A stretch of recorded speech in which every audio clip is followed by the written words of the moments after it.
we are now live with part 10 of this Let's Play. The class trial, which will be starting in just a few moments.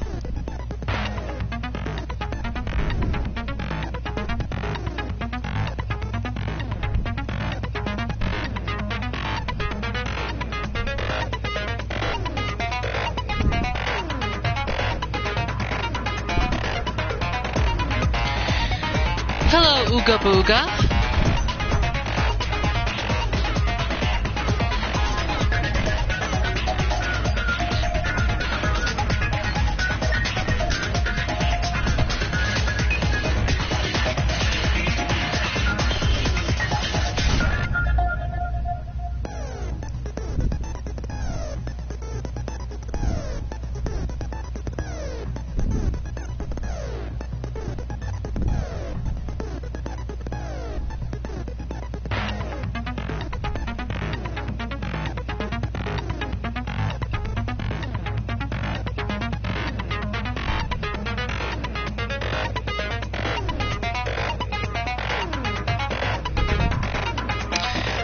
Okay, almost ready. Just give me one more second here.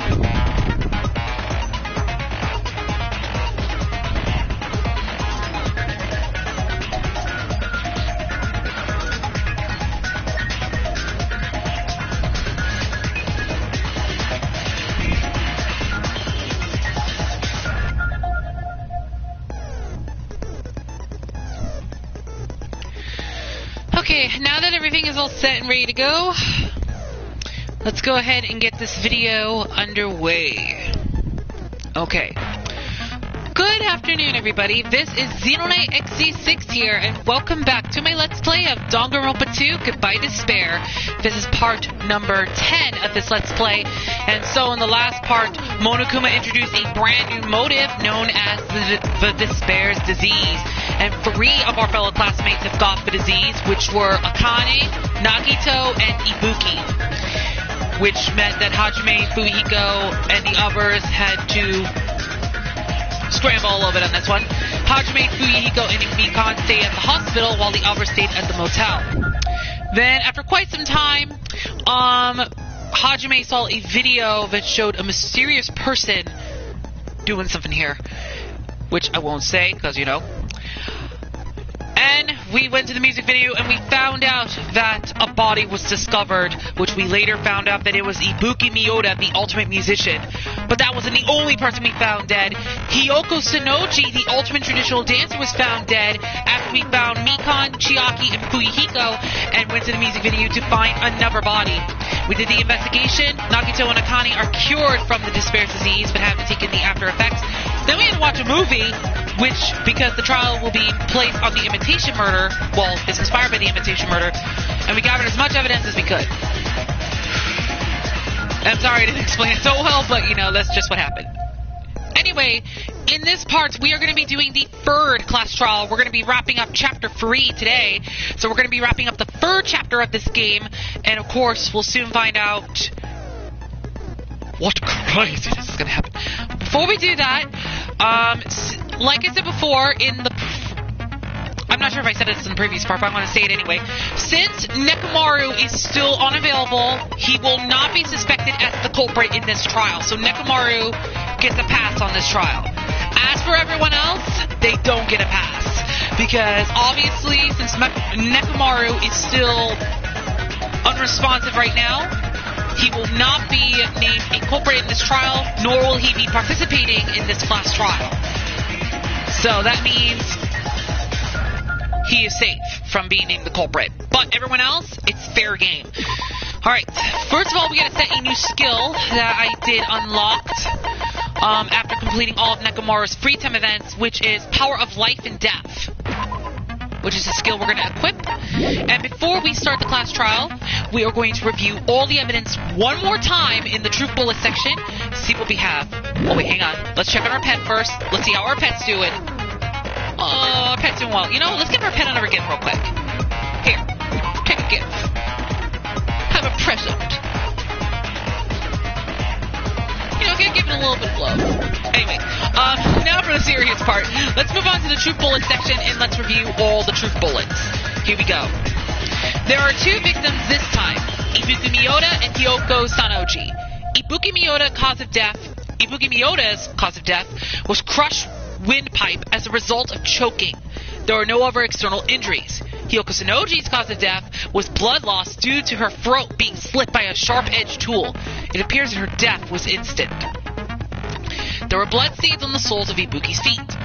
The rope used for hanging, according to Mikan, there is no doubt that the cause of Ibuki's death was her hanging herself with this rope. The key to the motel room that Hyoko was staying in, it was buried deep inside her kimono, so it was pretty difficult to retrieve. A thick scrap of paper that was stuck to the baton lighting. A black curtain at the very back at the music venue stage. It is not wide enough to reach the sides of the stage. It looks like it was brought from the supermarket and not something that was originally here. A stepladder was found on the music venue stage, tipped on its side. On its left side, a slight blood stain can be seen. A candle was found at the front of the music venue stage. It looks like the dim light seen in the surveillance camera video was actually light from this candle. A surveillance camera unit put inside the music venue for communication purposes. It's been smashed to pieces and no longer works. The AC was cranked up to 86 degrees Fahrenheit. It was extremely hot inside the music venue because of that. Evidence that a blood stain was wiped off of the floor of the music venue stage. Since Ibuki had no open wounds, it's believed the blood belonged to Hyoko. A strange blob that was stuck to where both music venue doors touch each other. Right up until the Monokuma announcement that morning, Mikan was with Hajime the whole time. Afterwards, she went to the hospital to check on everyone and realized that Ibuki had disappeared. When she rushed out of the hospital to search for Ibuki, she apparently met up with Fuyuhiko. The video that Hajime saw at the hospital, it shows a person dressed in a hospital gown wearing a hemp bag on their head as they willingly climbed a stepladder toward a noose. After Fuyuhiko met Mikan in the front of the hospital, they split up to search for Ibuki. They checked the movie theater and Electric Avenue, but they didn't find anyone. Apparently Fuyuhiko and Mikan were only separated for a short time. Hyoko was distraught because her kimono was dishaven and she was unable to tie it on her own. That's when Sonia apparently told her about the full-length mirror in the music venue storage room.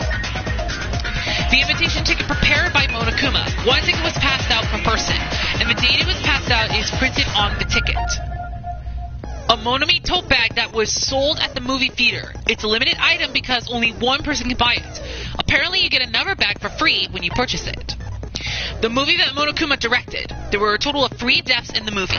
First, Monomi Scarecrow died by hanging herself. Next, Monomi Lion was pumped full of arrows. Finally, Monomi Tin Man died by getting chopped into metal pieces. The trial was rushed and makes literally no sense, so it is dull. Well, I guess they just wanted to move things along, I guess, because basically, gotta move things along here a little bit, even if some of the trials don't do so well.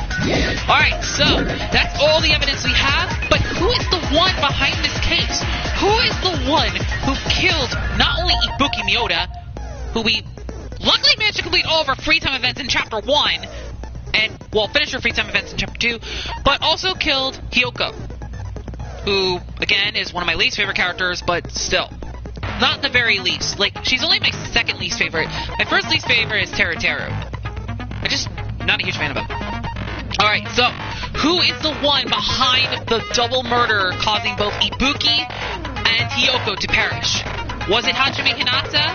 Could it be him that was behind the murder? Could he be the one behind this double murder plan?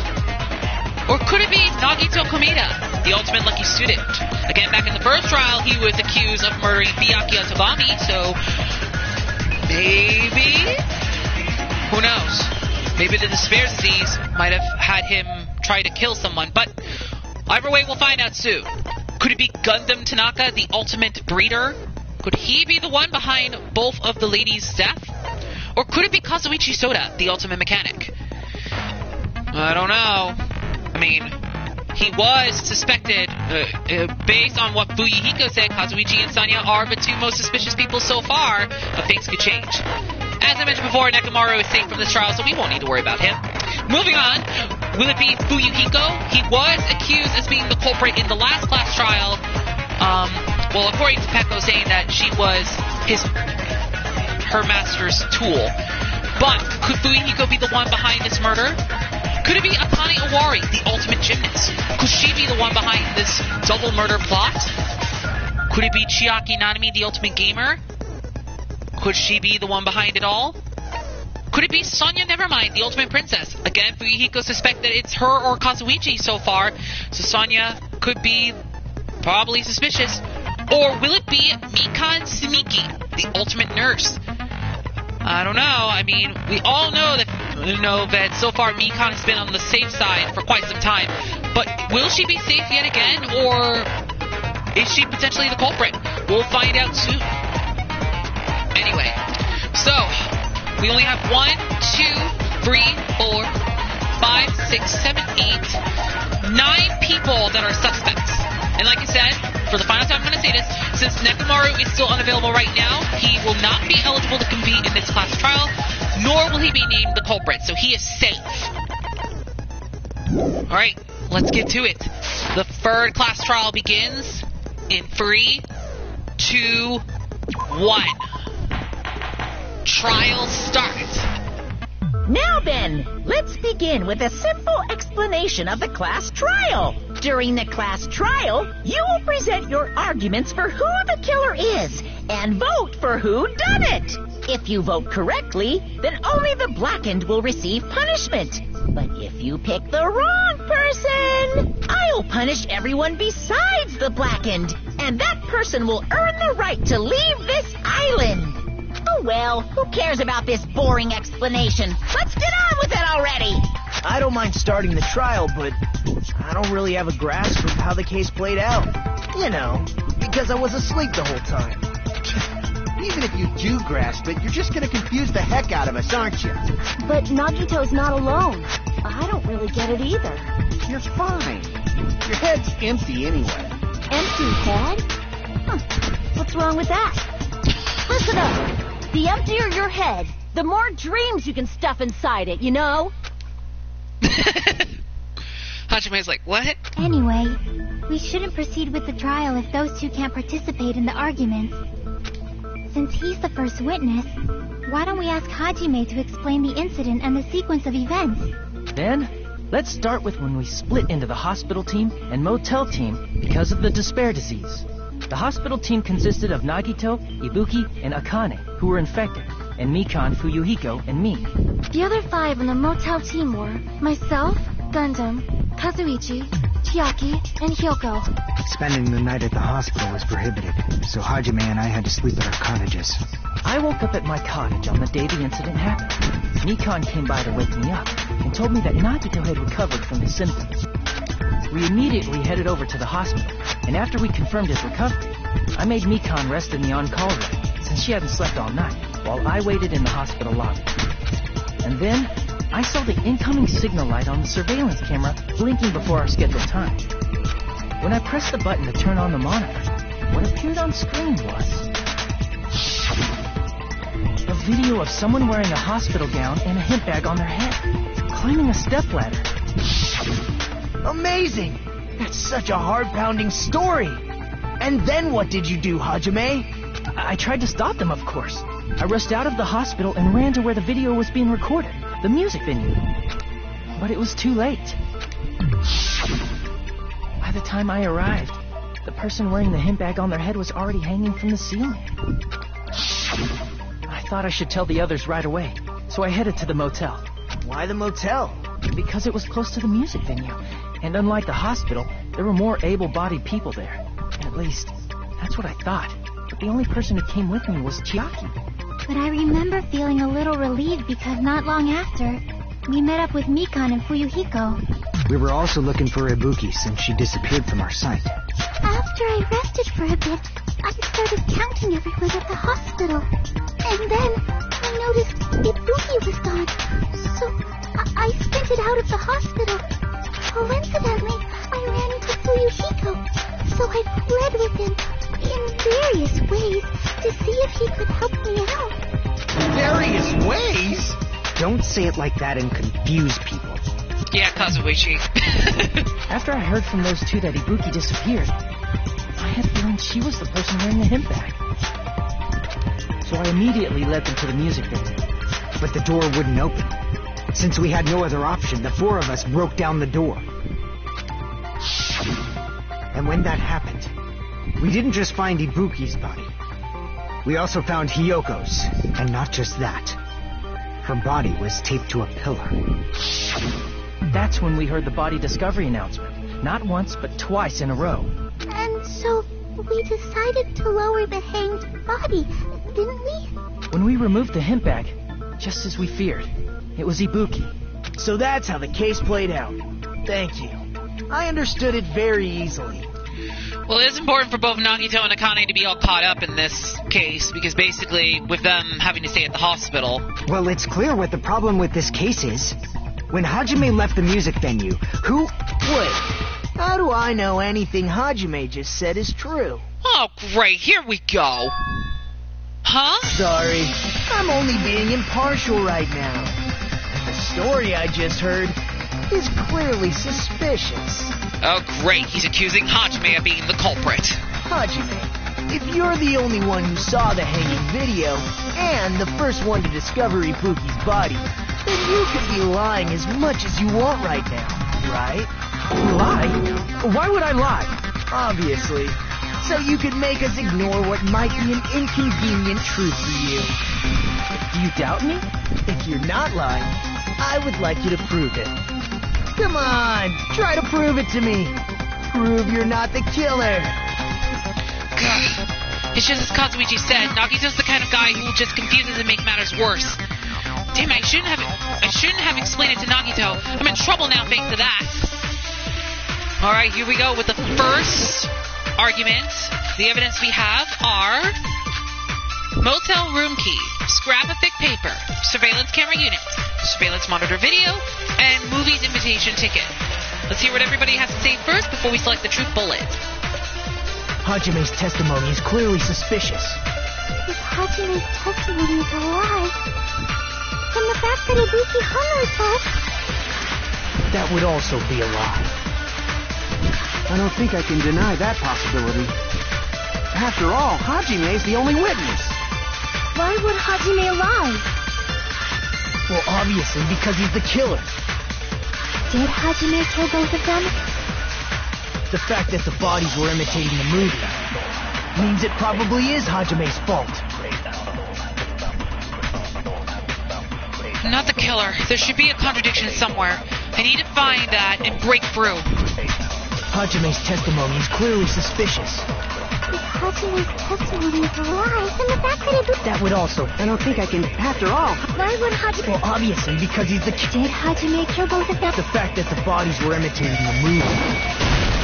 No, that's wrong! No, it's the invitation movie ticket. We recently got that. I'm not the killer. I mean, there's no way I'd be able to imitate that movie. Of course you're not. I already knew that. You dumb butt. Huh? Before the incident, Hajime had never watched that movie.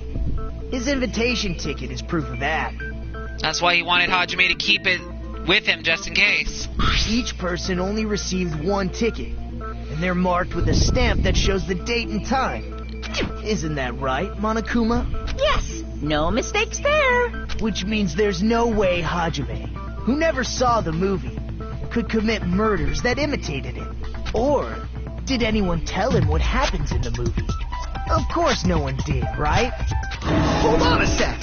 You're the one who brought this up in the first place! Nagito, what are you doing? Well, since we're opening with your witness testimony, I thought we should solidify the foundation. It also provides a good warm-up. What warm-up? This isn't a game, you know. Don't get mad. I just think warming up is really important. Especially since this isn't a game. What a waste of time. Well, I knew it would turn out like this anyway. Now then, since we know Hajime's testimony is reliable, let us move on to the arguments. So this means Ibuki definitely climbed the stepladder all by herself, right? Yeah, I'm positive. Then that seals it. Ibuki committed suicide. If Ibuki committed suicide, then who killed Hiyoko? A murder coincidentally occurring in the same place as a suicide. Ain't possible, huh? Like I said before, it's pretty clear what the problem with this case is. The killer murdered Hiyoko while Hajime was gone. So all we gotta do is establish who could have possibly done that. Then let's ask Hajime. How long would you say you were away from the music venue? I couldn't have been gone for more than 10 minutes. So they killed Hiyoko and taped her up within 10 minutes? There's no way that's possible. That's why the killer stalled for time by making the music venue a closed room. What do you mean, a closed room? The killer blocked the venue door from the inside to try and keep us from entering right away. However, that door is the only entrance to the music venue, right? If they blocked the door from the inside, the killer would not have been able to leave either. Yeah, you're absolutely right. Which means, when we broke down the venue door, the killer was still inside. They were? If that's the case, the only suspicious people are those who don't have an alibi for that time. And that's you two! Sonia and Kazuichi! Me too? What the hell? Why's it gotta be us? The others all have alibis. Chiaki, Mikan, Hajime, and I all broke down the venue door together. Gundam met up with Hajime at the motel right before that. And if Akane and Nagito were laid up in the hospital, the only person that leaves is one of you. There's another person who doesn't have an alibi. You know, Nekomaru. Me too! Monokuma, are you... Hey, why are you talking like... Huh? You're kidding, right? You're not up to something weird, are you? Please stop making bad jokes. Anyway, if the killer was hiding inside the venue, we should obviously doubt the people who don't have alibis. What a wicked way of backing us into a wall. Is this his professional skill? The killer was inside the music venue. Fuyuhiko obviously thinks so, but is that really it? Find out soon. Right, here we go. The next set of true bullets are... motel room key, scrap of thick paper, stepladder, semi-transparent glob, and surveillance monitor video.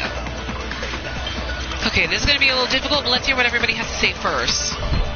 The killer was still inside the music venue. By locking the door from the inside, they tried to keep us from getting in. It seems they were trying to stall for time. How did they lock the door?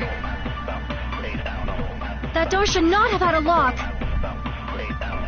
The lock was on the floor in front of the door. Are you talking about the broken drumstick? You can use that as a bolt to lock the door.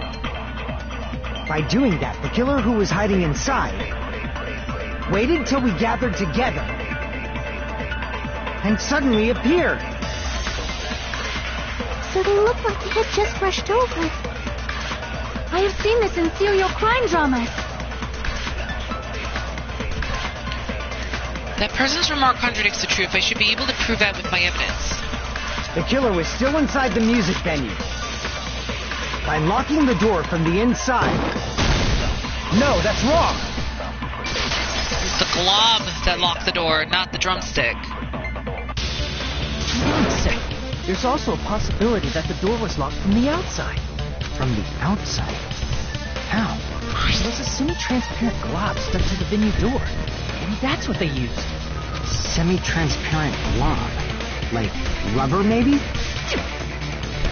It wasn't rubber at all. The semi-transparent glob was probably glue. I see. Because Chiaki spit it out. Semi-transparent glob. Must have been glue. Glue? Yeah, I think so too. It had a firm, gel-like chewiness, and I could smell workshop chemicals the moment I put it in my mouth. Based on all that, I'm certain it was glue. I didn't know glue was edible. Glue is not edible, Akane. And that glue is probably taken from the supermarket, too. I believe it is not something one typically eats. That glue was only applied to the areas where both doors touched. By pouring it in the gaps of the closed door, it must have sealed the venue door from the outside. And thanks to that, a glob of glue was left where the door was stuck. Yep, It fits perfectly. But if you just stick them together with glue, you'd be able to break down the door easily, you know? That doesn't really matter. The killer only did that to make us think the door was locked from the inside. What'd you say? First of all, didn't that drumstick we found seem really obvious? Almost unnaturally so? It was so obvious that it makes more sense to think the killer placed it as a diversion. Are you saying the drumstick was a trap the killer set on purpose? Then I totally fell for that fucking trap. Apologize to Miss Sonia. And me. However, you're not allowed to slice open your stomach this time. In a quarrel, both sides are to blame. That's why it's better to just have no sides at all. So, during the 10 minutes Hajime left the venue, the killer murdered Hiyoko and created a closed space? And they also taped her up after killing her, right? Even quick work has limits. Oh, what unimaginable speed for a slowpoke like me. If they couldn't have done it while Hajime was away from the venue, they must have done it earlier than that. But Earlier? when Hajime got to the venue, only Ibuki's body was there, right? And when you went back with everyone else, Hiyoko's body was there too, right? But it's possible that the body was just revealed at that time, when Hiyoko was actually killed earlier. Just revealed? Of course, the body wasn't revealed on its own. The killer did that too. Here, I have proof. That scrap of paper, is that what we found in the baton lighting at the music venue? That's right, but just what is this scrap anyway? The scrap that was stuck on the baton lighting in the music venue. Now I should be able to figure out what it is. Okay, let me save first before I continue.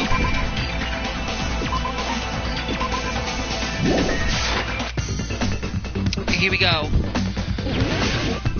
Hangman's Gambit.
Okay, I screwed up in that one, so that sucked, but oh well.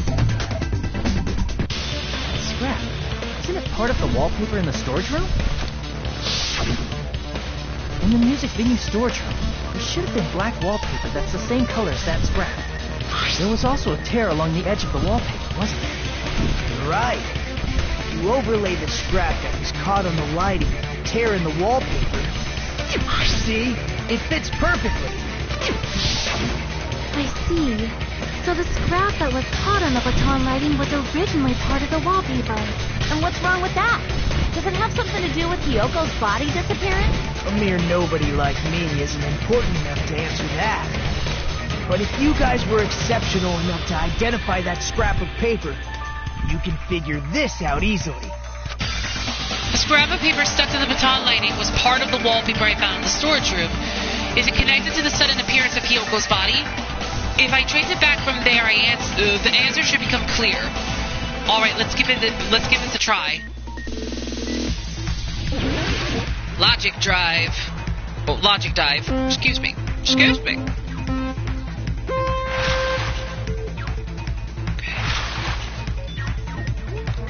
Oh wait. I forgot. Triangle's a jump. What am I doing? I'm like, wait, how do I jump again? Oh, okay. Alright, alright. Alright. Ooh. Yeah. Go Hajime. Go Hajime. Go Hajime. Go Hajime. Question 1. Why did Hyoko's body suddenly appear at the crime scene? It was hidden.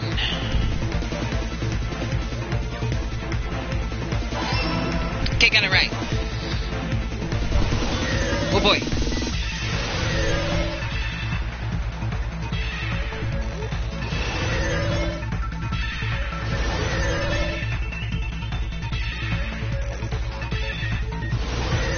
Okay, oh my goodness. Question 2. What did the killer use to hide her body? Well, it's got to be the wallpaper, because it wasn't the curtain.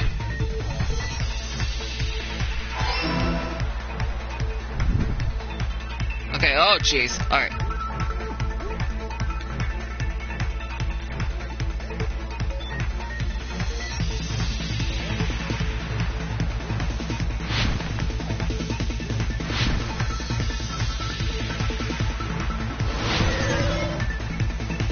Question 3. How did the killer hide her body with the wallpaper? They had to cover the pillar.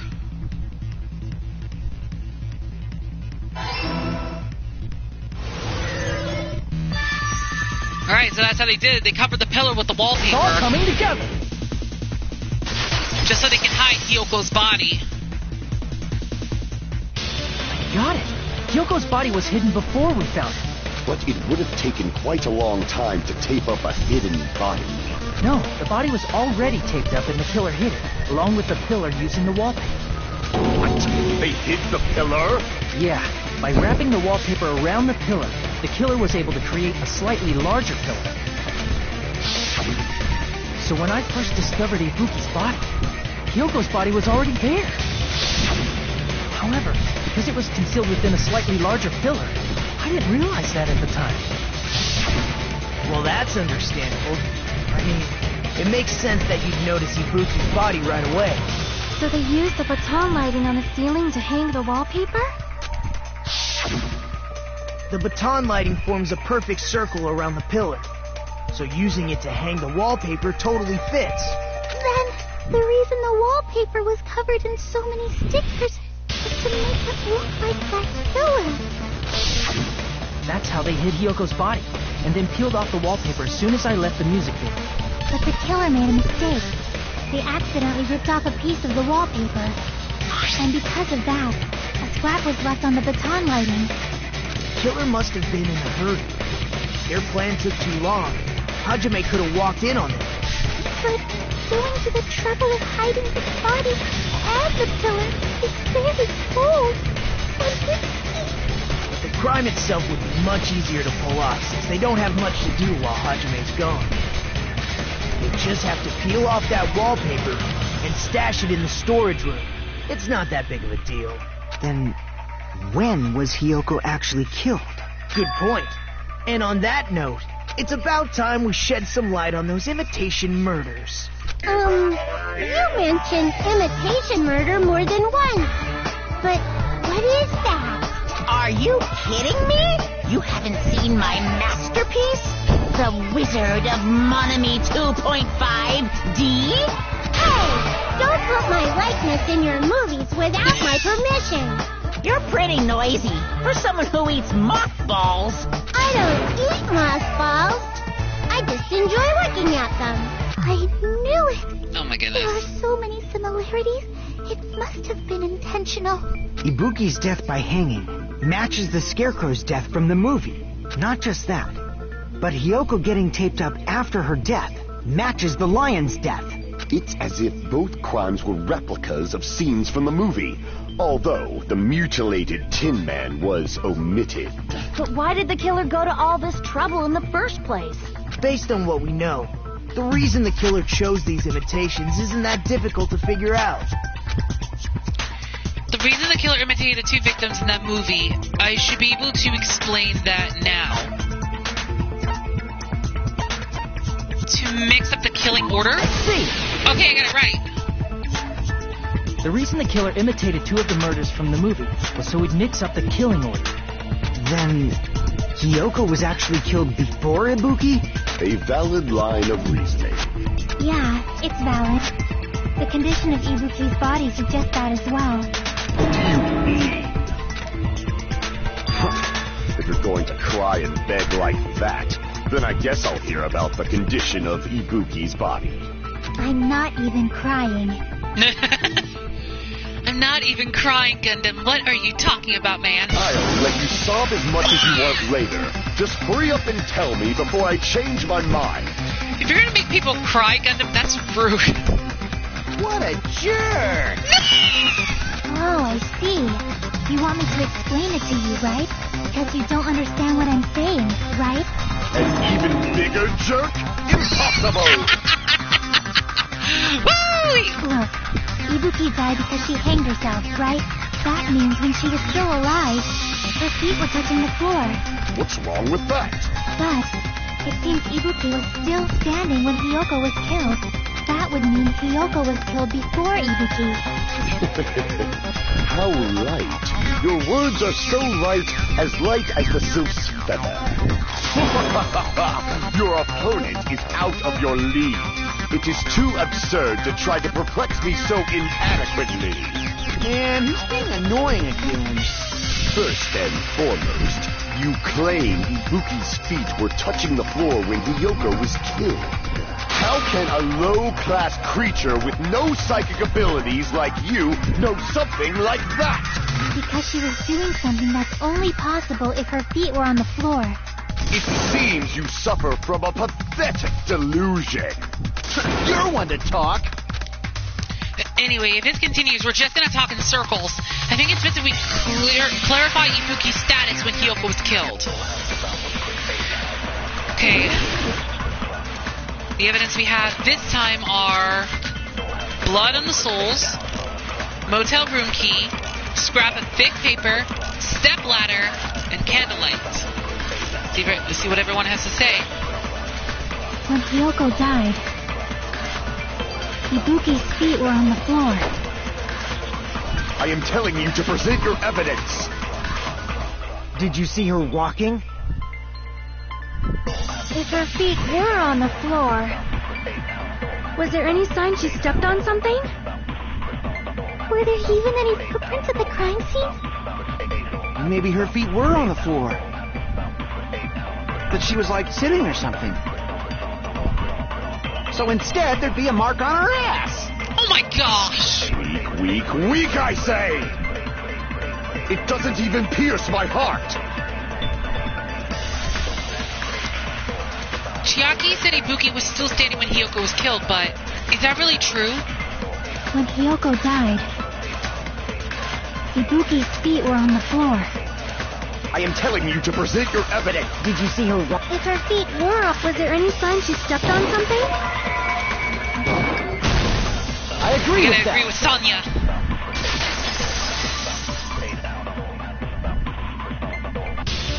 Just as Sonya said, Ibuki stepped on something.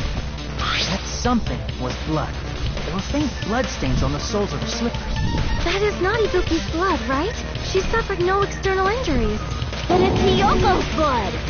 Hiyoko's only wound was a fatal slice on her neck. And she died almost instantly, right? If Ibuki stepped on her blood... It means Ibuki was still standing when Hiyoko was mortally wounded. Which means Ibuki was still alive at the exact moment Hiyoko was killed. It's gotta be the case. Don't underestimate the power of the evil Oh eye! no, it's Best Boy! Is that it? A shepherd dressed in his Sunday's finest still reeks of lamb, Hajime Hinata. Does that mean you have a rebuttal? Does that mean you have a rebuttal? That's a good line. But are you sure you're sure? If I show you how serious I am, this world might be destroyed, you know. Hajime is speechless. You're so frightened you can't even make a sound. It seems you've realized our difference in status. However, the time for conviction starts now. You better entertain me to the fullest. Oh, we will. All right, here we go. The rebuttal showdown. Hajime versus Gundam. The evidence we have are rope used for hanging, motel room key, scrap of thick paper, step ladder, candle, smudge on the floor, and surveillance monitor video. You're saying the blood on Ibuki's feet owes tough. Impossible. Try to remember the crime scene. There was no blood on the floor. You can't step on blood that was never there. Just about to see a nice nightmare. As long as Ibuki's body has no open wounds, there's no doubt that blood is Hyoko's. Hyoko was taped to the pillar, yes, but it's possible that the pillar still had blood on it. However, you cannot step on the pillar with... It's been nearly 3 years since I've had to use 60% of my power. Okay, we gotta retreat. Damn it! Damn it, it was overcome. He's gonna go back to the original topic. You're saying the but I blood already on know the Ibuki's answer feet anyway. belonged to But it's Hyoko? because... Impossible! Try to remember the crime scene. There was no blood on the floor. Smudge on the Allow me floor. to cut through those words. I just wanted to advance further because the answer was quite obvious. That's not it. The reason there was no blood on the floor is because the killer wiped it away afterward. The reason why I kind of went further into the rebuttal was because I was like, all right, I already know the answer to that one because basically, since Ibuki had blood on her slippers, I just want to go further in the rebuttal to get Gundam's extra lines. But yeah, we all know that it was the smudge on the floor. Don't say such foolish things. You don't have proof of that at all. Yes, I do. If you look closely, there's a streak on the floor where blood was wiped away. When the killer tried to hide Hyoko's body, they probably cleaned the blood at the same time, but Ibuki must have already stepped in it, and the killer probably didn't even realize it. The reason they wiped off the blood on the floor was so we'd mix up the order of the murders, right?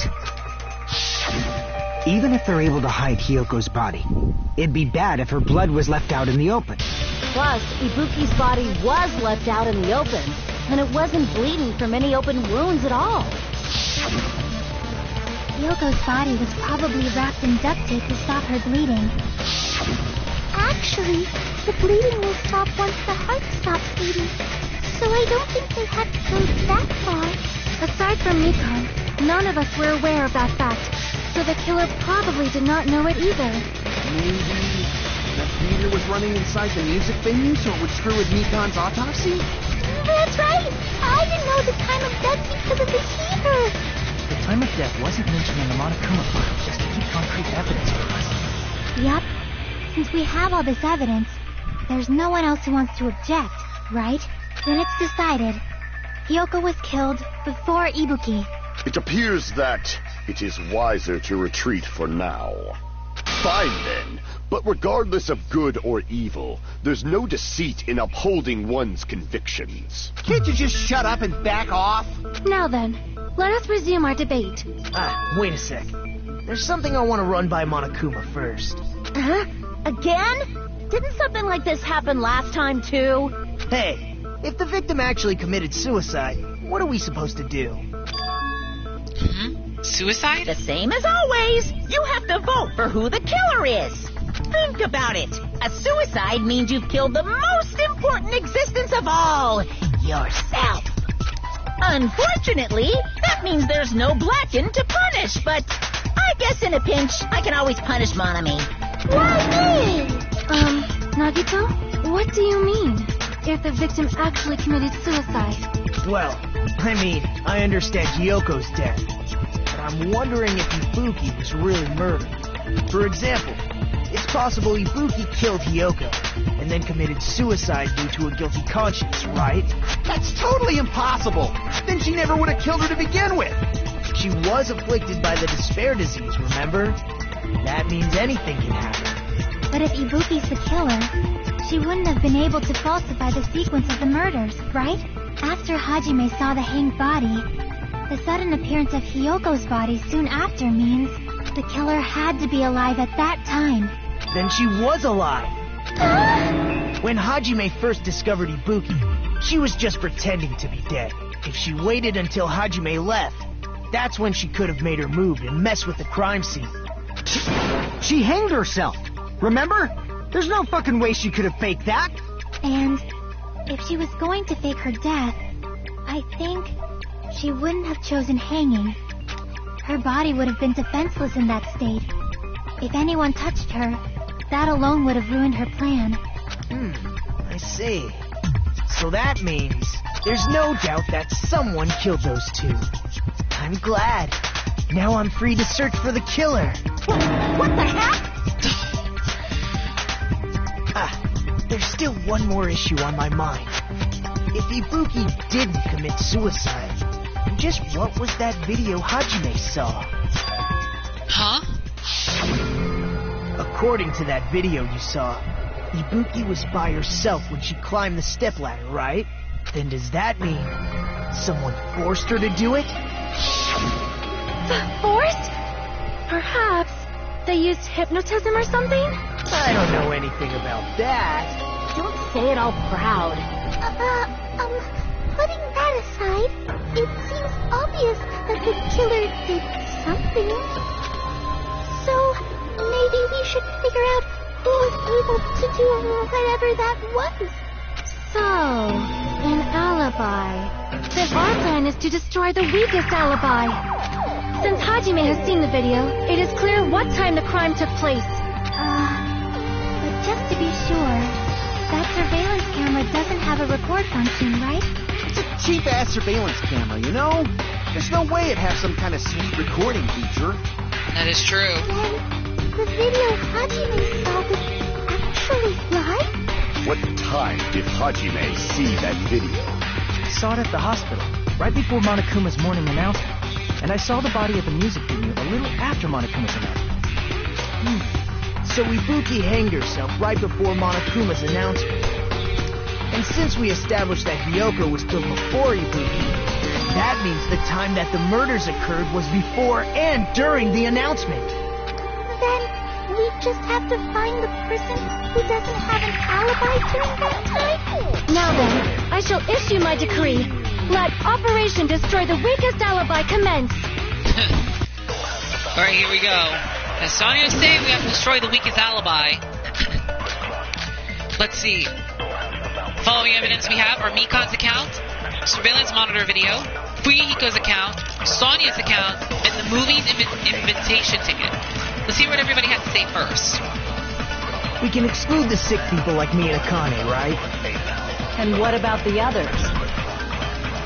Right before the morning announcement, I was totally sleeping in my motel room. I think everyone at the motel was doing that. So everyone who stayed at the motel doesn't have an alibi. What about you guys? I was where I was supposed to be, my own cottage. That's not an alibi. Aside from those afflicted by the disease, if nobody has an alibi, then Operation Destroy the Weakest Alibi has failed. The murder supposedly happened before and during the morning announcement. The person who doesn't have an alibi for that time. We can exclude the sick people like me and Akane, right? And what about the others? Okay, this is where things are going Right to get before tricky. the morning announcement. So let me review real quick.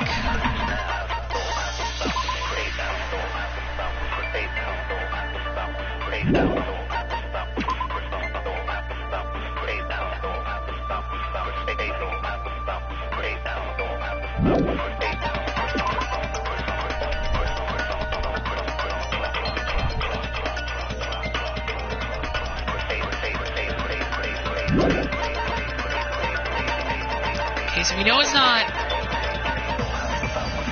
this.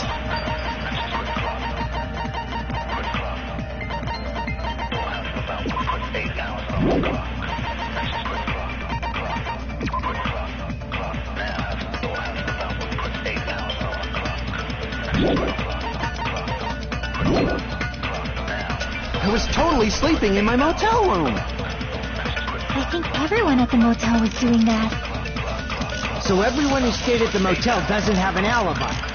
What about you guys? I was where I was supposed to be, my own cottage. That's not an alibi. Aside from those afflicted by the disease, if nobody has an alibi, then Operation Destroy the Weakest Alibi has failed.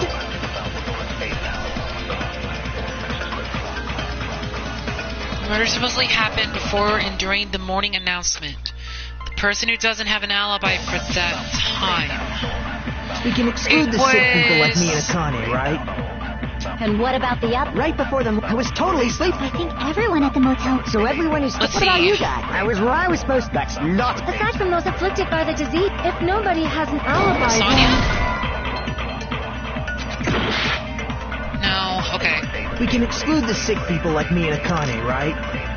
And what about the others? Okay, this is where things are gonna get tricky, because this is where things are gonna get tough. Because I don't know. She apparently met up with Rico.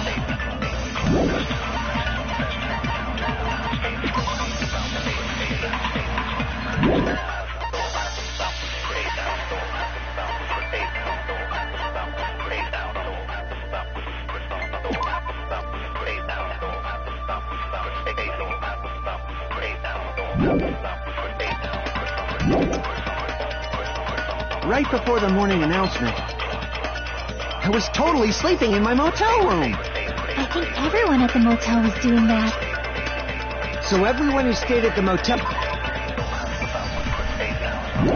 doesn't have an alibi. What about you guys? I was where I was supposed to be, my own cottage. That's not an... aside from those afflicted, if nobody has an alibi, then Operation Destroy the Weakest Alibi has failed. We can exclude the sick people like me and Akane, right? And what about the others? Right before the morning announcement, I was totally sleeping in my motel room. I think everyone at the motel was doing that. So everyone who stayed at the motel doesn't have an alibi. What about you guys? I was where I was supposed to be, my own cottage. Wasn't that? Oh my goodness. We can exclude the sick people like me and Akane. Okay, And what about the... it's right gotta before be them- I was Sonia's totally sleeping. testimony when she Everyone- said So everyone who stayed... What about if you no one guys? has an I was where I alibi. was supposed to... That's not... Aside from those afflicted by What the if it was disease, Mikon's account? if nobody has an alibi, Okay, it was. No, that's wrong. Okay, I had to think for a minute there. Okay, so it was Mikon's account. Hold on. Not all of us are missing an alibi. In fact, Mikon and I both have alibis. you two have alibis? Up until I saw that hanging video, Mikon and I were actually together for a while. Oh, I should have got that right off the bat. We even woke up together that morning. Hey, what kind of situation is that? Shut up, Katsuichi. I accidentally fell asleep on top of Hajime. Too much info. I agree. Yeah, it's not like that. She just came to tell me Nagato's condition had improved. And we went to the hospital together afterward. So we were together until right before the announcement. I get it. You guys have alibis. If that's the case, the killer must be someone else. It's better if we think about it like that. The killer decided to falsify the murder sequence to hide the actual time of the crime anyway. So it's inevitable that an alibi for both before and during the morning announcement would be very important. It feels like Operation Destroy the Weakest Alibi has backed us into a corner instead. But committing an imitation murder, is that really all it was? Huh? Faking the time the crime occurred by falsifying the murder sequence, hiding their alibi in the process? Was that the only reason the killer made both bodies imitate the movie? Are you saying there was another reason? I feel really bad for confusing you guys so much. But that's how I feel. Oh, excuse me.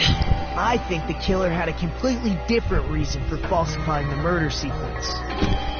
The killer had a different reason? If that's the case, are we still in the killer's trap? Is that a trap set by one of us?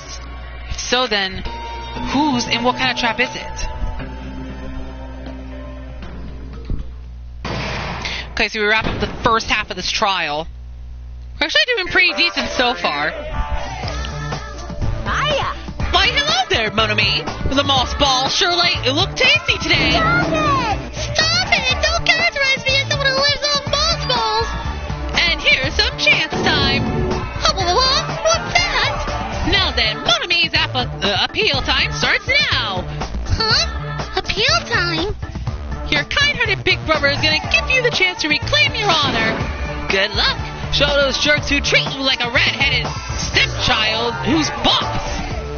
That's 99% your fault! While you were whining, your time's already running out. So please make your appeal simple. About 30,000 words or so. That's too long! It'll just be a boring appeal! Come on, if your appeal is successful, there might be merchandise opportunities heading your way. Then...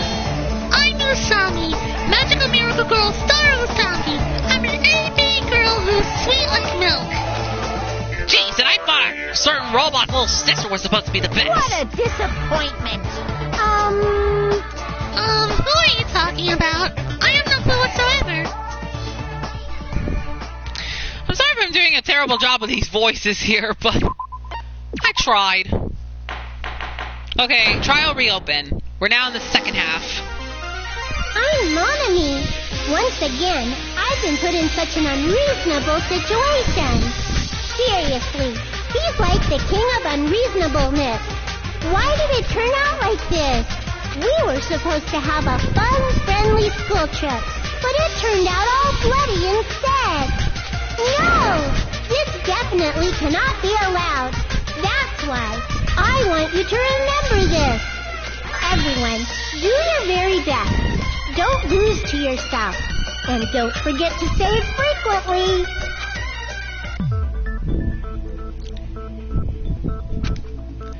The reason the killer did an imitation murder is a reason other than falsifying the murder sequence. Does something like that even exist? It suddenly got quiet in here. That's because everybody's thinking, Nagito. Did I confuse you? If so, I wish I could die from self-loathing. Oh my gosh. Man, this again. If that's the case, it would have been just dandy if they had gone ahead and killed me too.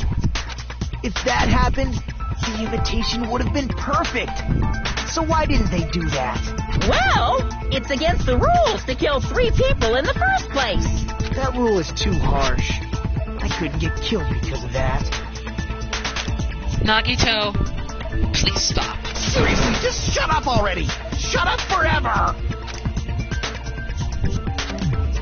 But I'm thinking about it again, and he's totally right. It feels incomplete. Because they didn't kill 3 people like the movie did? That's only because of Monokuma's rule. It's not just that. Come on, try to remember the content of the movie. About the lion that got killed second. That's the one Hiyoko's body was imitating, right? Even though we're calling it an imitation, the lion was actually pinned by arrows, right? Yep, that was the case. But Hiyoko's body was suspended by common household duct tape. Maybe they just used a common substitute because it was too difficult to imitate the arrows. Well, that's probably it, but that attitude is what makes this feel incomplete. If falsifying the murder sequence was the killer's plan from the very beginning, they should have taken steps to properly imitate it. But if we never realized it was a half-assed imitation, their entire plan would have been completely useless. What are you trying to say? Are you saying the imitation wasn't planned? I'm saying Hiyoko's murder wasn't. What? Oh my goodness. Hyoko's murder wasn't planned? I understand that imitation wasn't enough, but aren't you making a bunch of assumptions? It's not just the poor imitation. There are also other strange details. Strange details? Like what? Like, for example, why did Hyoko go to the music venue? Why did Hyoko go to the music venue? You're saying the truth behind Hyoko's murder is hidden? I have no freaking clue what you're trying to say. However, this is getting quite interesting. My 4 dark devas of destruction are getting riled up. Why Hyoko went to the music venue, if that's the key to all this, you need to find that out, no matter the cost. Alright, so the next set of evidence we have are blood on the soles, motel room key, scrap of thick paper, music venue curtain, surveillance camera unit, AC temperature, and the Wizard of Monami. See what everybody has to say. Why did Hyoko go to the music venue? There's no way you'd know that! Maybe the killer summoned her. If that's not it, maybe she got abducted by the killer. No, maybe. She went of her own free will. She was guided by the will causality. I need to find out why Hyoko went to the music venue first. Why did Hyoko go to the music venue? Maybe the killer... If that's it, maybe she got a... No, maybe. She went of her own free will. The motel room I key. agree with that. Once again, we agree with Miss Sonia. It's just as Sonia said. She went to the music venue of her own free will. So, exactly as I assumed. If no one called for her, then why did she go? Hyoko locked herself in her room because she was being overly cautious of the disparities, you know? I don't think a person like that would leave their room just because someone called for them. There's no way she got abducted? Hyoko locked the room she was staying in before she went out. If she was forcibly taken from her room, there's no way she would have had time to lock it. The killer could have locked her door, right? Just to hide the fact Hyoko got abducted. Then they couldn't have hidden her room key that deep in her kimono. They would have put it somewhere more obvious. Otherwise, there's no point in messing with the crime scene if nobody finds the key. At the time, you were the one who actually took out the key, right? Then something like that... I won't move! Oh, jeez, here we go. Akane's turn for a rebuttal. Are you saying my gut was wrong? This could be my first and last highlight of the day. Why won't you just let me shine already? No! That's not the issue. Shut up! Enough with your fancy talk. I'll shut you up right now. Alright, here we go. We're facing off against Akane, the ultimate gymnast. The next set of accounts we have are stepladder, candlelight, smudge on the floor, Mikan's account, surveillance monitor video, Fuyuhiko's account, and Sonia's account. Let's go. Hyoko was locked inside her room, right? She definitely got abducted or something. The killer forced their way into Hyoko's room. Forcibly abducted her! The girl is so small and weak-looking. And that's why the killer targeted her. But Hyoko's room was locked. The key was deep inside her kimono, remember? It's more likely that Hyoko locked the door herself. The killer was the one who locked the door. So what if the key was in her kimono? Maybe the killer just put it there later. There's no reason for the killer to put the key in Hyoko's kimono. The killer probably didn't realize she even had the key. Hold on. Try remembering Hyoko's body. Her kimono was all messed up. Hold on. Try remembering Hyoko's body. Her kimono was all messed up. There's only one reason her kimono would be that messed up. She fought the killer. Nope, Sonia's account proves that. The reason Hyoko's kimono was messed up was because she wasn't able to properly wear it. Wear her kimono? Yeah, It's also the reason why she decided to go out on her own. Yoko seemed to be really struggling with wearing her kimono. I believe that was one of the reasons she locked herself in her room. That is why I informed her. I told her that there was a full-length mirror at the music venue, and I suggested that she use it.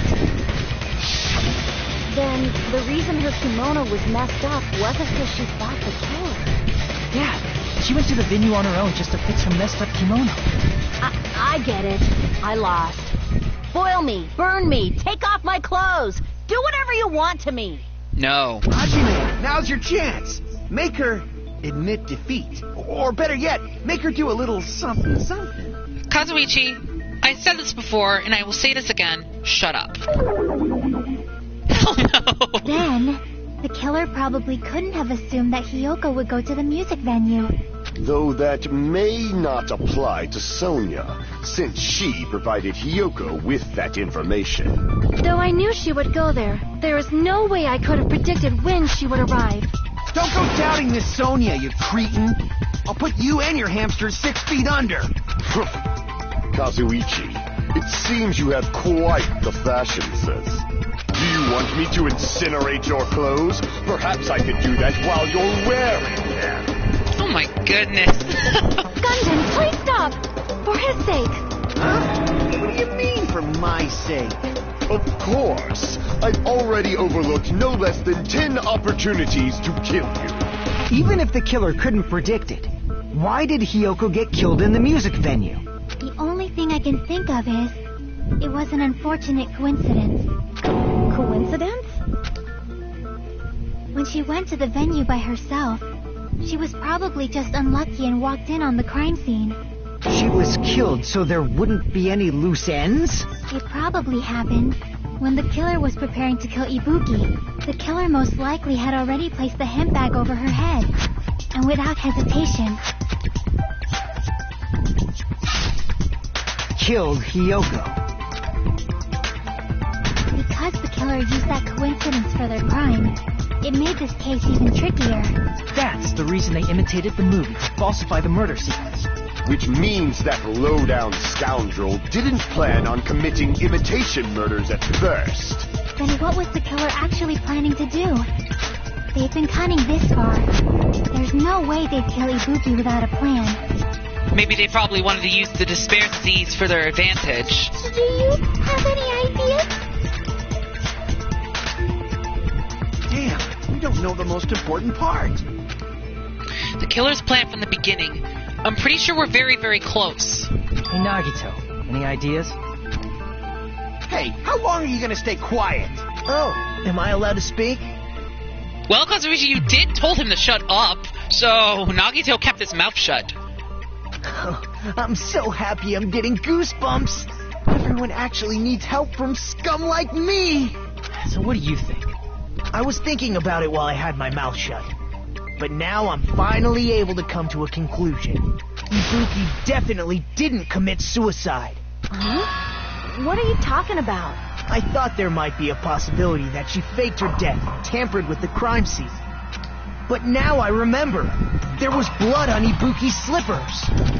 So if she faked her death and walked around the music venue tampering with the crime scene, there'd be bloody footprints left in various places throughout the venue. That's true. So that's why I think there's no way she faked her death. There's no way Ibuki committed suicide. You know, we already finished talking about that a while ago. Really? Yep, we did. That was when we had a rebuttal against Gundam. That's annoying. I guess I should just awkwardly laugh about it then.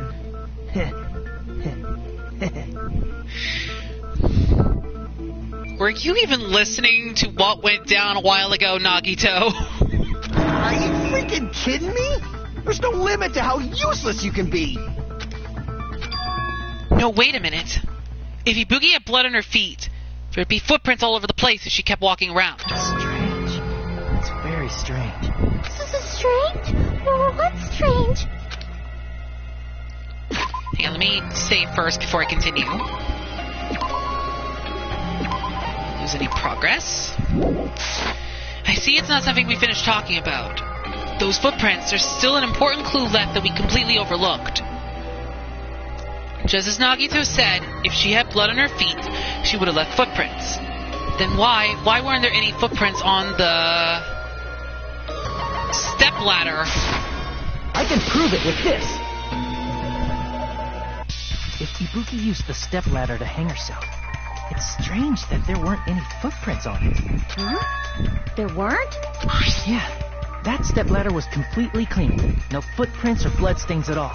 Did you notice such a small detail? How amazing! This is truly the talent of a chosen ultimate! What are you talking about? You were obviously leading us to this. That's why you brought up the suicide topic after all this time. Nagito Komeda, you're definitely someone I shouldn't underestimate. But didn't you say you saw that video of Ibuki climbing stepladders? Then I think there's no doubt that she really did climb it. Unless there was something funny about that video. I see. So there was some kind of trick arranged in that video, But that's something only Hajime would know, since he's the only one who saw that video. So just as I thought, it comes down to that. The mystery surrounding this incident is contained in that video. And whether or not we can reach that hidden truth is all up to me. Hajime, I leave it in your hands. As long as I leave this to you, I won't tell you to do your best, but oh well. You should get started already. Yeah, I'll definitely try. If there was some hidden clue in that video, should have seen something strange as I watched it. I'm the only one who can clear that up. I'm the only one who actually saw that video. So I'm the only one who can do it. The hanging video that I saw, based on everything we know from the debates thus far, I should be able to figure out what's strange.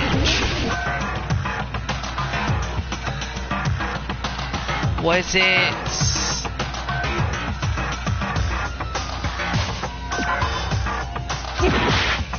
Okay, this is where things are gonna get hard. This. Oh wait, no. Was it the candlelight? Oh my goodness, I'm gonna lose a lot of health.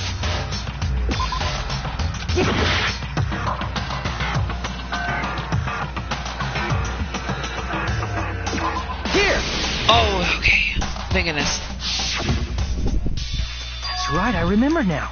There was definitely something strange How about come that I'm video. like so stupid right now? Can you explain it to us? What's strange is that stepladder I mentioned earlier. It's true that the steps of that stepladder weren't dirty. But Oh on my one goodness, side, I can't believe I was an idiot. Ah. there was a bloodstain, right on the left side of the stepladder. Unless I'm messing this up on purpose. Which probably might happen, because I'm probably messing this up on purpose. But who knows? However, that contradicts the video I saw at the hospital. There weren't any bloodstains on the stepladder in the video. It was completely clean. Oh, yeah. I should have known. I should have known. Then again, I haven't played this game in, like, quite a while. Okay, let's just go move on. That is truly strange. If the video showed the moment of Ibuki's death, then Hiyoko should have already been dead by that point. Even so, the fact is the stepladder had blood on it at the actual crime scene. But the stepladder in the video was completely bloodless. And there's no way the video was recorded in advance. If that's the case, the only thing I can think of is... It's possible those two stepladders were completely different. Wait, are you saying there were two stepladders? But where would you find another stepladder? There was only one stepladder in the music venue. Then one of the stepladders was somewhere other than the music venue. What do you mean? You're suggesting that the stepladder in the video isn't the only thing that's different. Am I right? That's amazing, Chiaki! All that gaming has given you incredible deduction skills. Is it okay to say that? What are you two talking about? The stepladder isn't the only thing that's different, huh? Chiaki said that the stepladder was at a different place, but if that's the case, the thing that's different between the video and the actual scene of the crime, is that thing the place where the killer did something?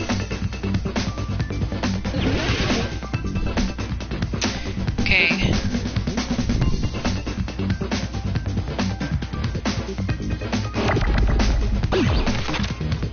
What's the difference between the video I saw? Oh, I messed that up. I'm trying to think, what was it? It wasn't, oh my goodness gracious.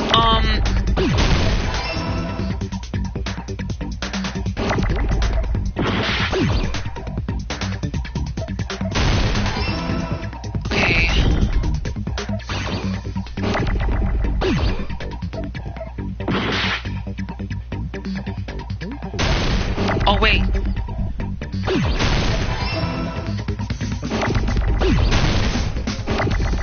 I think I know what it means now. Oh my goodness, I can't believe I screwed that up earlier. I'm not quite sure if I'll be able to get through this.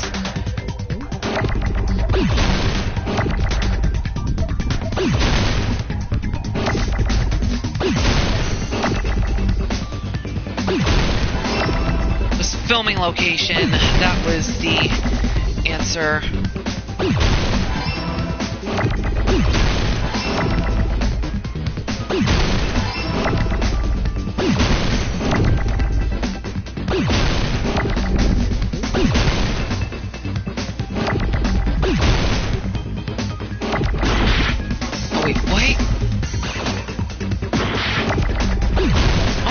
A lot of health in this one.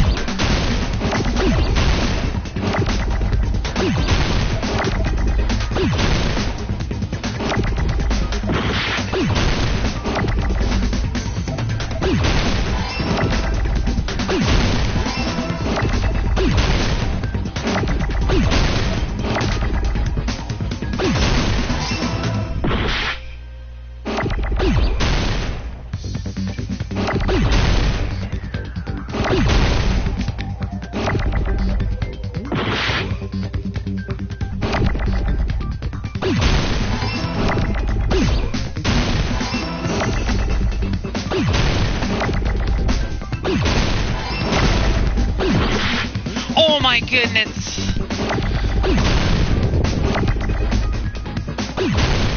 Okay, there we go. Filming location. Oh, I gotta be more careful this time. Losing a lot of health. That's right. Besides the stepladder, the filming location must have been different too. What do you mean? I mean, the video I saw was not filmed at the music venue. It was filmed somewhere else. But the hospital monitor is supposed to display footage captured by the music venue camera, you know? Then, there's a possibility that the killer also tampered with the surveillance camera unit. You already showed us that they filmed the video at the music venue instead of somewhere else. What did the killer do to the surveillance camera unit? We're entering another logic dive. Okay, I gotta be careful not to screw up so many times, because I've screwed up so many times in this trial.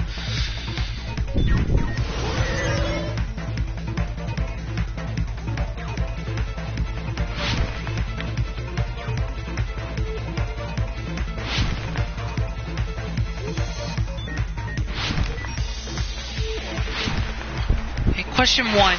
Which part of the surveillance camera unit did the killer tamper with? The monitor? Oh no, it was the camera itself. Dang it. Ugh, I can't screw up so many more times.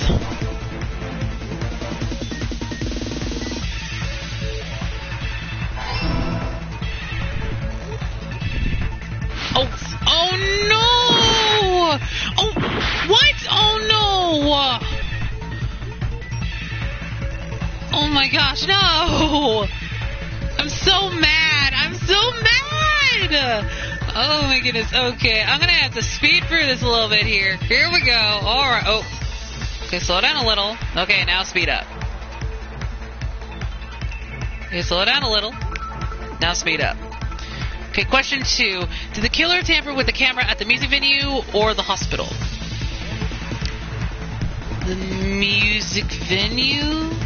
Okay, I got it right. Okay. Alright, I'm running out of time. Okay. So let's just get to the final answer quickly.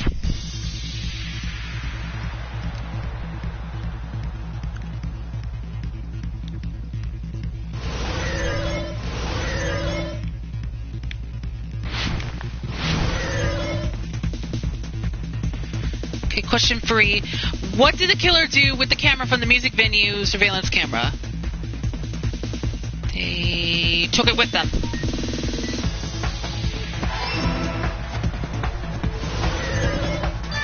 Oh my goodness, I'm screwing up so badly. It's all coming together.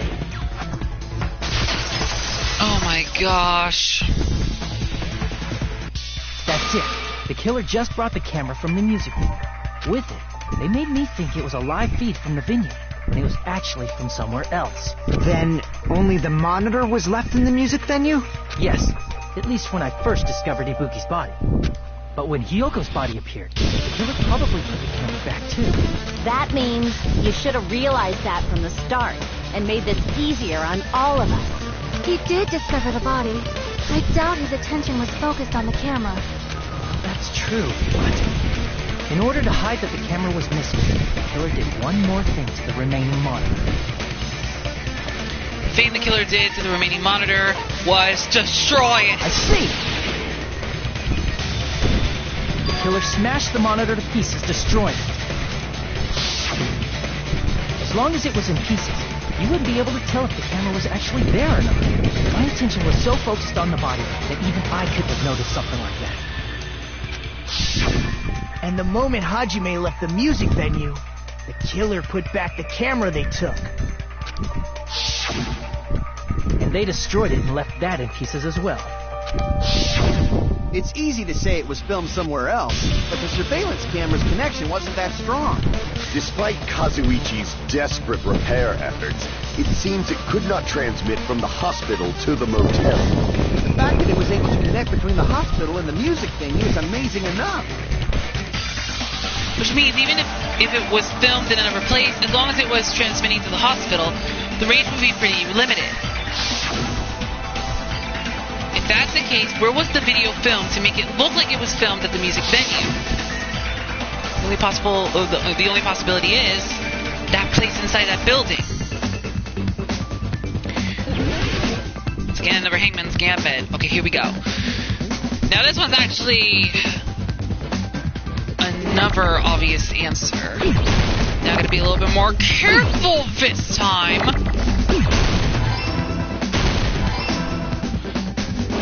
Otherwise, I'm gonna screw this up with the rest of my HP. Who knows? Maybe I purposely screwed up on purpose.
Room. I got it!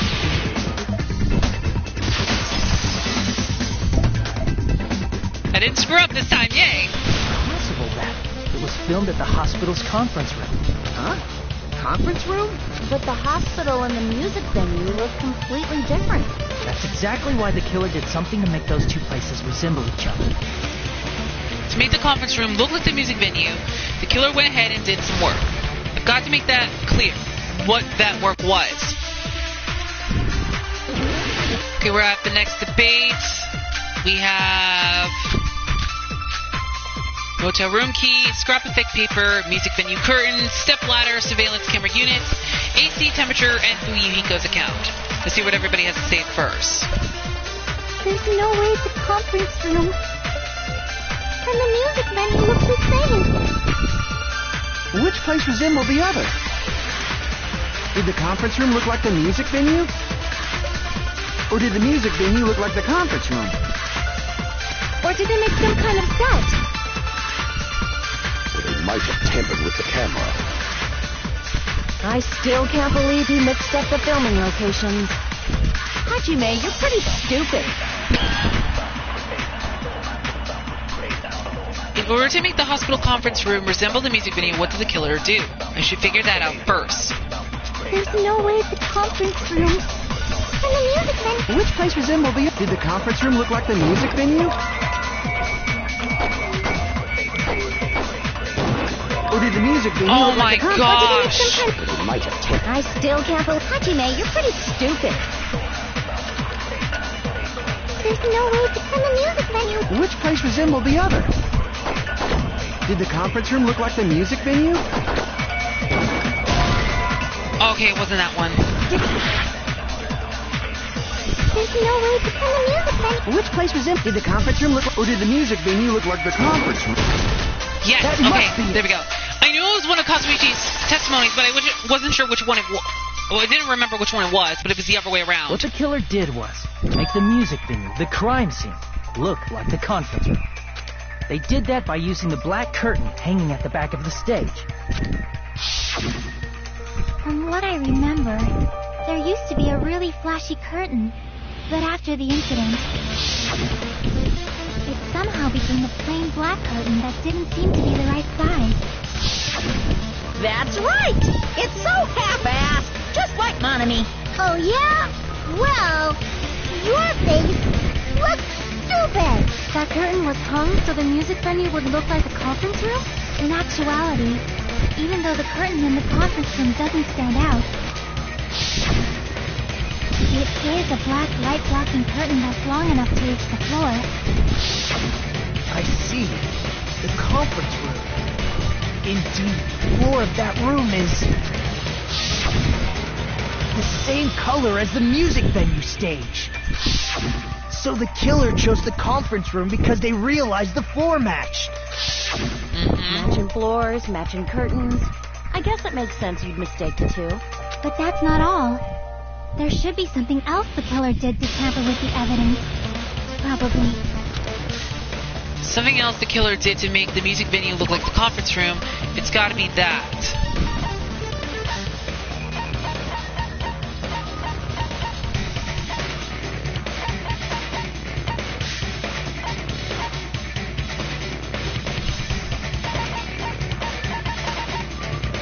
The monitor video?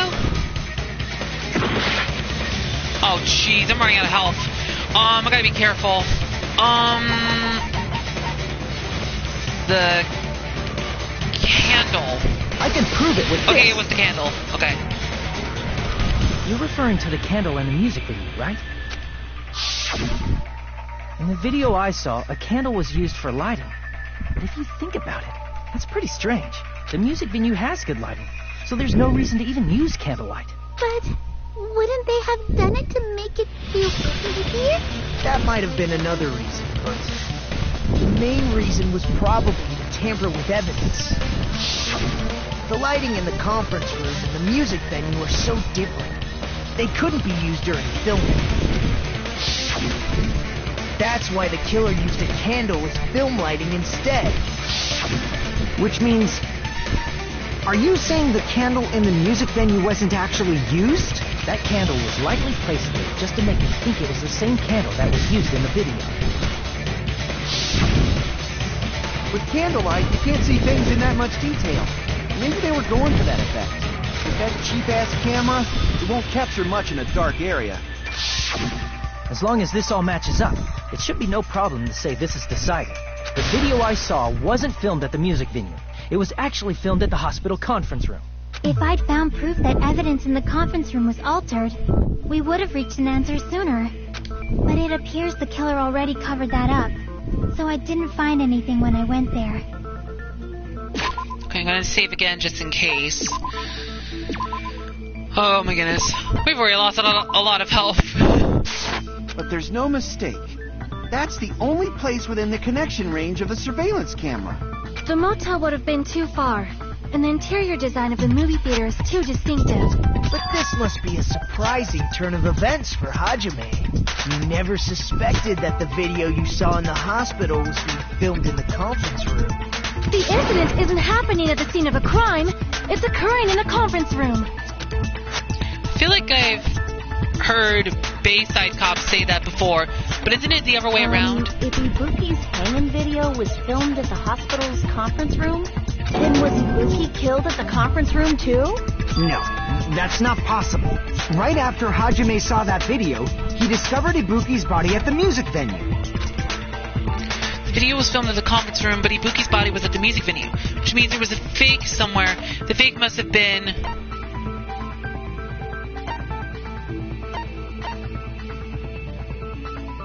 the Ibuki in the conference room? I see. Okay, I got it right. The person wearing the hint bag in that video wasn't Ibuki. It was the killer pretending to be Ibuki. The killer put on a hospital gown, wore a hint bag on their head, and was only pretending to be the victim. By that time, the real Ibuki must have already been killed. The actual time of death must have been earlier. Probably around midnight or dawn to avoid witnesses. If they took Ibuki from the music venue to the hospital to kill her, there's no way it happened during the day. So that's what happened. Then no matter how quickly I ran, it was impossible for me to rescue Ibuki. At that moment, I was already in the killer's trap. And the one who set a trap for me was... But why did the killer go to the trouble of making a fake video just so Hajime could go to the crime scene? The reason the killer made a fake video... there's only one possibility I can think of. And if I examine that possibility thoroughly, then naturally the killer's identity will reveal itself. Huh? You fiend! Are you saying you already know who the killer is? That's right, I should already know. I should have already known who the killer is.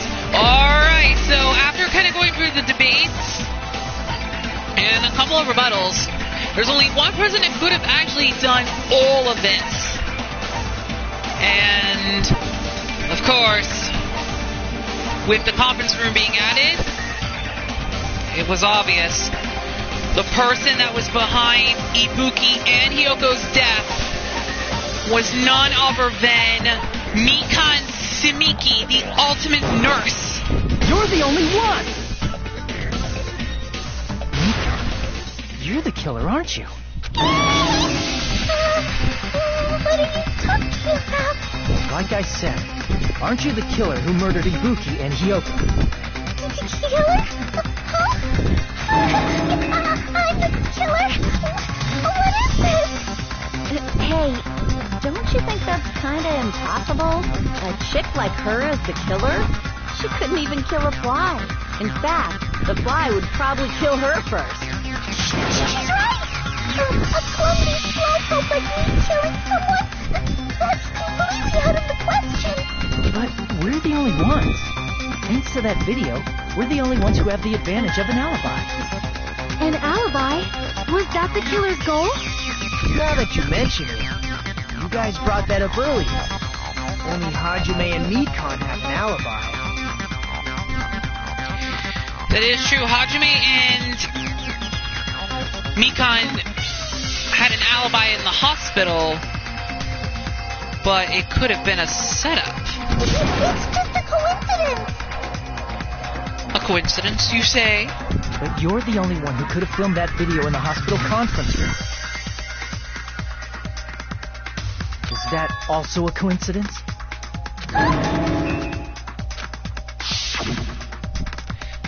Shouldn't you get some rest already?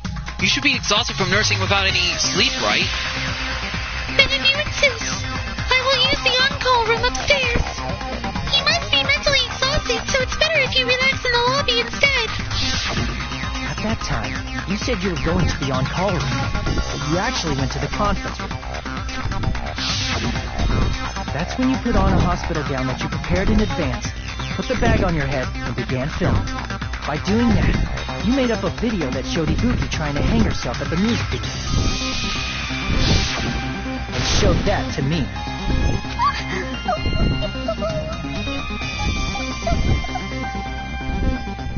Furthermore, I saw that video at the hospital lobby. If someone wants to go to the conference from outside, they have to pass through the lobby. So it's impossible that someone who wasn't already in the hospital went to the conference room to film. Not only that, the others in the hospital, Akane and I, were both delirious from the despair disease. So that must mean... Wait a second. What are you saying? I'm the killer? That's impossible. There's no way I can kill someone. It's not literally impossible. Can't you give a better defense than that? Just shows she can't even do that. Hey, you sure this chick is really the killer? Wrong! It's totally wrong! It's not what you think! Just like Akane said, it is really hard to tie it all together. I mean, Nikon is the killer? I agree. It is truly difficult to believe someone could be killed by such a slow-witted woman. That slow-witted remark is not necessary. It's fine. I've been like this for a long time. In a tournament for social punching bags, I'd easily win first place with my solid reputation. Even I can't deny that. How many times do I have to tell you? It's impossible for me to kill someone. I'm serious. Very serious. But is she really telling the truth? That's the question. What do you say, Hajime? Do you still believe this woman is the killer? Do you hate me that much, Hajime? Hey, Hajime! Everyone's ganging up on me.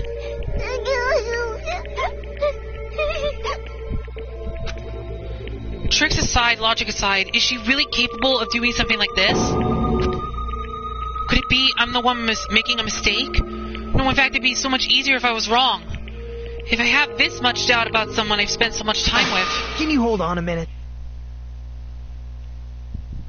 Okay, but only a minute. Huh? Well, I know I'm being intrusive and all, and I mean, I have no place to say this. I missed all of the critical parts, and I doubt I have anything worth saying at an important time like this. What are you saying? But still, there's definitely no way I can overlook the killer this time. Huh? I thought it was suspicious all along, from the very beginning. Investigating with a suspect in mind creates a different result than investigating with no leads. Hey, what are you trying to say? Well, thanks to that, I was able to discover a truth that nobody else knows. Are you serious? I've been so focused on everybody else in this trial, but I guess now's a good time to say it, right? You better not have kept quiet on purpose. This isn't a game, you know. Actually, this is a game. Please don't say such controversial statements. Well, what do you know, Nagito? Well, it's nothing big, really. Only a small, decisive clue that points to the killer.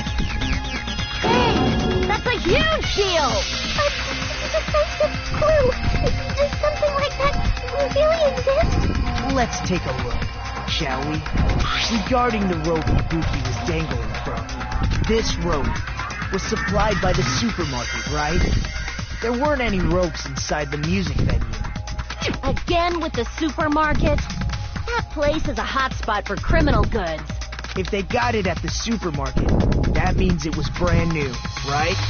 What's wrong with that? I want you to take a close look at this rope. And keep in mind that it's brand new. Near the middle of the rope, it's frayed, as if it was rubbed strongly. But why is it like this? The loop Ibuki used to hang herself is on one end of the rope, and the part of the rope that hung from the baton lighting is on the other end. Hey, you're taking too long. What's wrong with the rope being frayed? It means, well, from what I can infer, I think the rope was used like this. The killer wrapped the rope around Ibuki's neck, pulled both ends at full strength, and strangled her. The center of the rope is frayed because that's the part they used to strangle Ibuki. God, I've been listening to you for a while, and it sounds like you knew about this rope clue all along. What exactly did you say to me during the investigation? So this rope won't be much of a clue. Then I might as well search another place. Not everyone cooperates at a class trial. Those who lie and conceal the truth will obviously be here too. Just like this case's killer. I was just copying them a little bit. Huh? More importantly, what was all that about the rope? The killer strangled Ibuki. And then? And then, I finished speaking. How is that a decisive clue? Huh? You didn't notice it? I thought I made the decisive clue very clear. Nagito's words contain a decisive clue. Is that really true? Okay, here we go.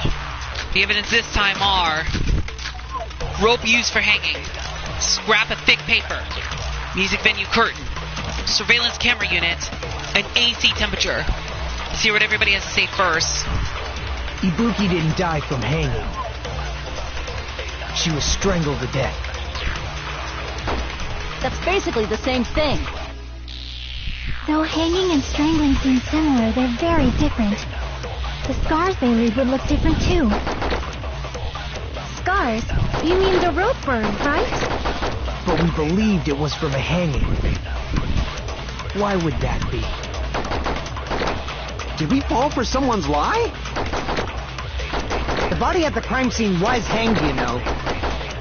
Obviously, we'd assume it was a hanging. The Monokuma file complicates this too. It never specified hanging or strangulation. Whoever misunderstood is to blame. Ibuki's true cause of death was strangulation. That fact is the decisive proof that will lead to the killer. Is that true? Ibuki didn't die from hanging.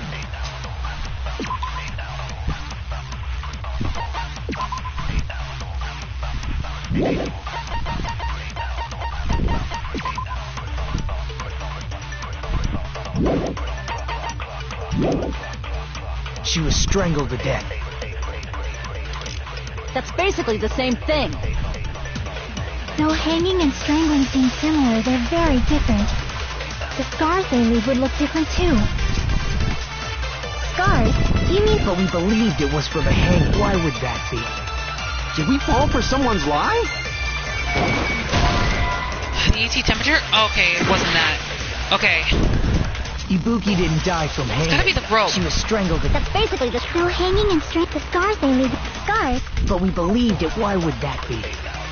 Did we fall for someone's lie? That must be it.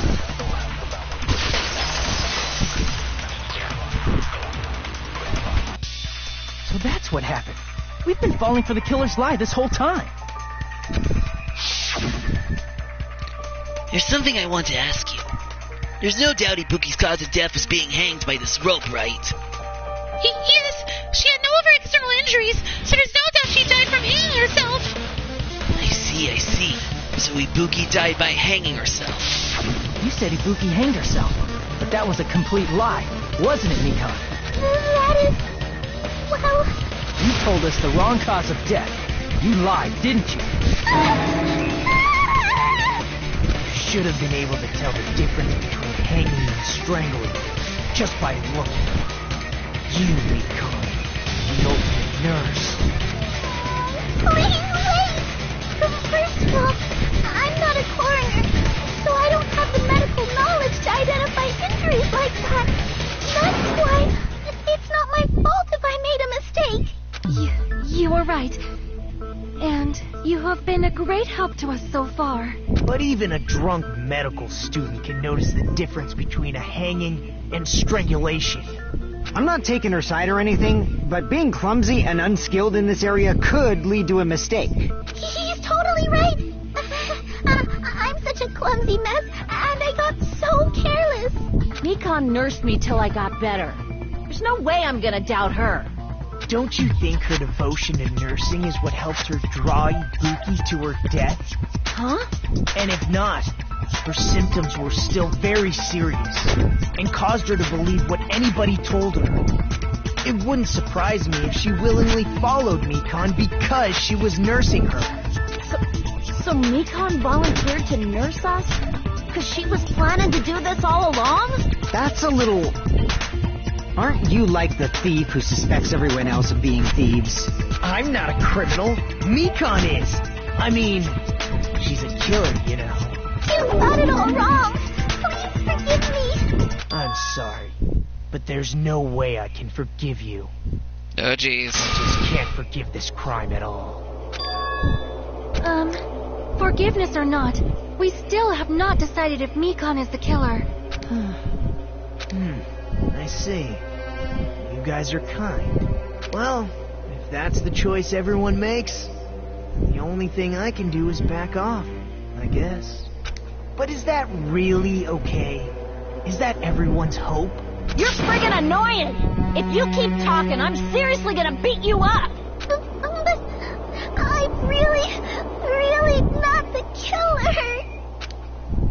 There's no way I'm capable of killing someone. Is that really true? Stop it already! That's enough! I can't stop. I don't want to do this either. Of course I don't want to do this. But I need to do this. You doubt your friends? That's not it. I suspect them because I want to believe them. What the hell does that mean? I don't think belief and doubt are necessarily opposites. Huh? I do doubt her, but I still want to believe her. Belief lies at the heart of that conflict. 'Cause if there's no room for doubt, then there's no reason to believe, is there? Don't say deep stuff. I don't really get it. If you want to believe in someone, you need to overcome doubt first. Belief without doubt is simply a lie. Fine. Do whatever you want. I won't stop you anymore. Oh, jeez.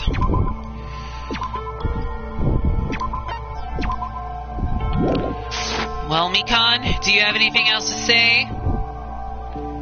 Because you have a chance to defend yourself. Huh? Is that all you can say? Uh-oh. She finally snapped. So in the end, you're all just a bunch of bullies, huh? Justifying your actions with fancy words. Making excuses for why it's not really your fault. Everyone always treats me like that. Always. It's all her fault. She's the one with the problem. I'm done with that. You hear me? I'm done! Hey, Mikon! It's not fair. It's not fair. Not fair. Not fair. Not fair. Not fair. Not fair. Not fair. Not fair. Not fair. Not fair. Why won't you forgive me?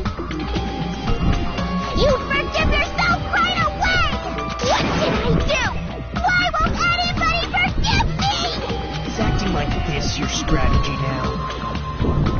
This is the point. Plus, to be honest, I've run out of ideas. How can we get you to admit? That's the issue. If we don't have any clues, why don't we have her give us some? Huh? I'm the famous Hajime. I don't want to doubt any of my friends. But still, the truth is one of us murdered two of our friends. That's why we gotta stick with this until the very end, so we can finally break these chains of despair. Hey, Chiaki. Mikon, can I ask you one last thing? If you're not the killer, then who fabricated that video Hajime watched? Like I said, it obviously wasn't me. Can you prove it? Prove it? Wait. Do you have any proof that I'm the one who fabricated that video? That's right! Show me your proof! Because you're just assuming the video was filmed at the conference room. Treating me like a killer based on an assumption. Just because I was at the hospital.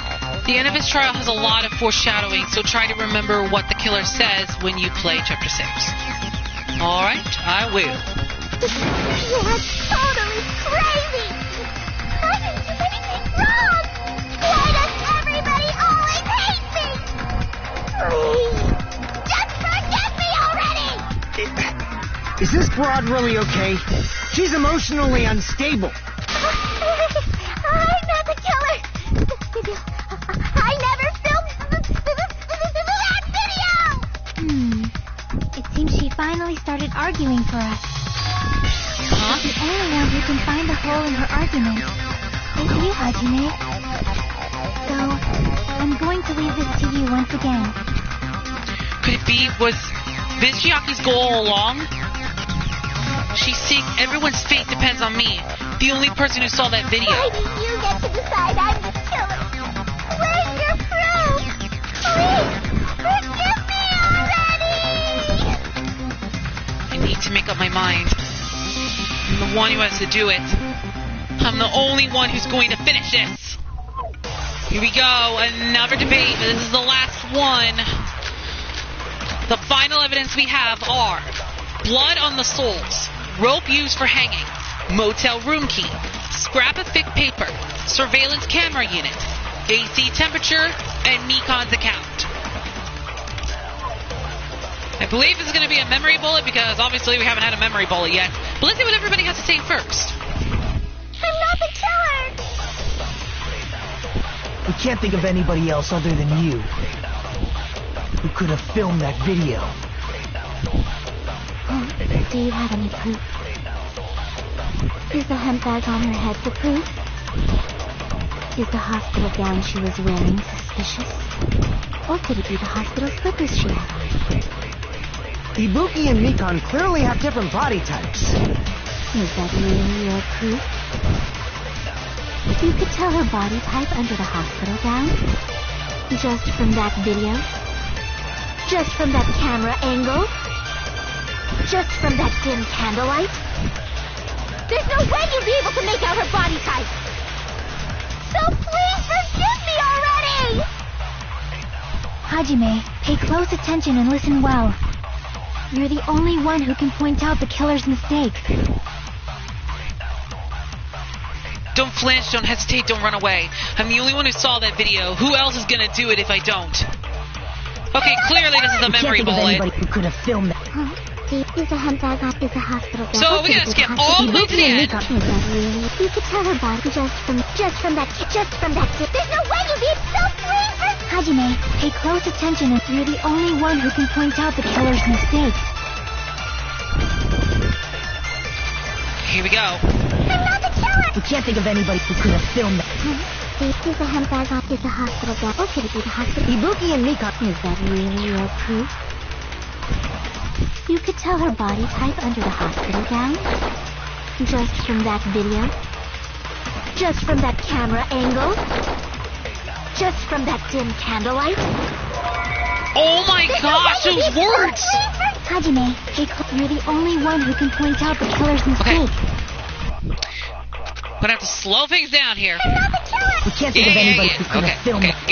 Do you have any proof? Yes, we have proof. Yes. No, wrong. You could tell her body just from that camera angle, just from that dim candlelight. What? I'm not the killer! We can't think of Oh, anybody hold who up. I could think I have filmed messed that. up. Is the hemp bag on? Is the hospital gown? Or could it be the hospital? Ibuki and Nikon. Is that really? You could tell her body just from that. There's no way you'd be so please. Hajime, Oh wait, I think I know. Point out the killer's mistake. Okay. Killer's mistake. I'm not the killer! We can't think of anybody who could have filmed that. Is the hemp bag on? Is the hospital gown? Or could it be the hospital? Ibuki and Nikon. Is that really? You could tell her body type just from that camera angle. The camera I'll angle. sift through that contradiction. Okay, I thought it was the dim candlelight. Oh my goodness. Nikon, you've committed a major mistake. Mistake? As I said before many times, I'm the only one who saw that video. What's wrong with that? But I never said anything about the camera angle. Oh yeah, that was right. I should have. Oh my goodness. I don't know, maybe I purposely messed that up, but he didn't say anything about the camera angle. So how can you say anything about the camera angle as if you saw that video yourself? Oh, she's in trouble now! The only reason Nikon knew the camera angle Hajime had seen is because you're the person who actually filmed that video. Is that right? This is your just reward. The more desperately you argue, the deeper you dig yourself into a hole. You lied, didn't you? You serious? Is it true, Mikon? Did you kill Hiyoko and Ibuki? Forgive me! I mean, I understand why she had to kill Hiyoko, because obviously there probably is another reason why she killed Hiyoko. Not only was she walking into the culprit setting things up, but after the torment that Hiyoko gave Nikon in this entire game, Mikon's like, that's enough of you. And Ibuki, because of that, gullible disease. Well, the gullibleness from the despair disease. Huh? And of course, she's not going down just yet. Huh?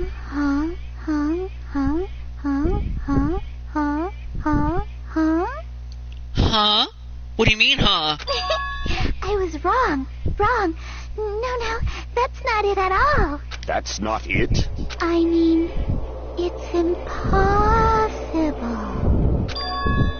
Impossible? You know that hemp bag Ibuki was wearing when she died? Try remembering the tote bag instead. Ding!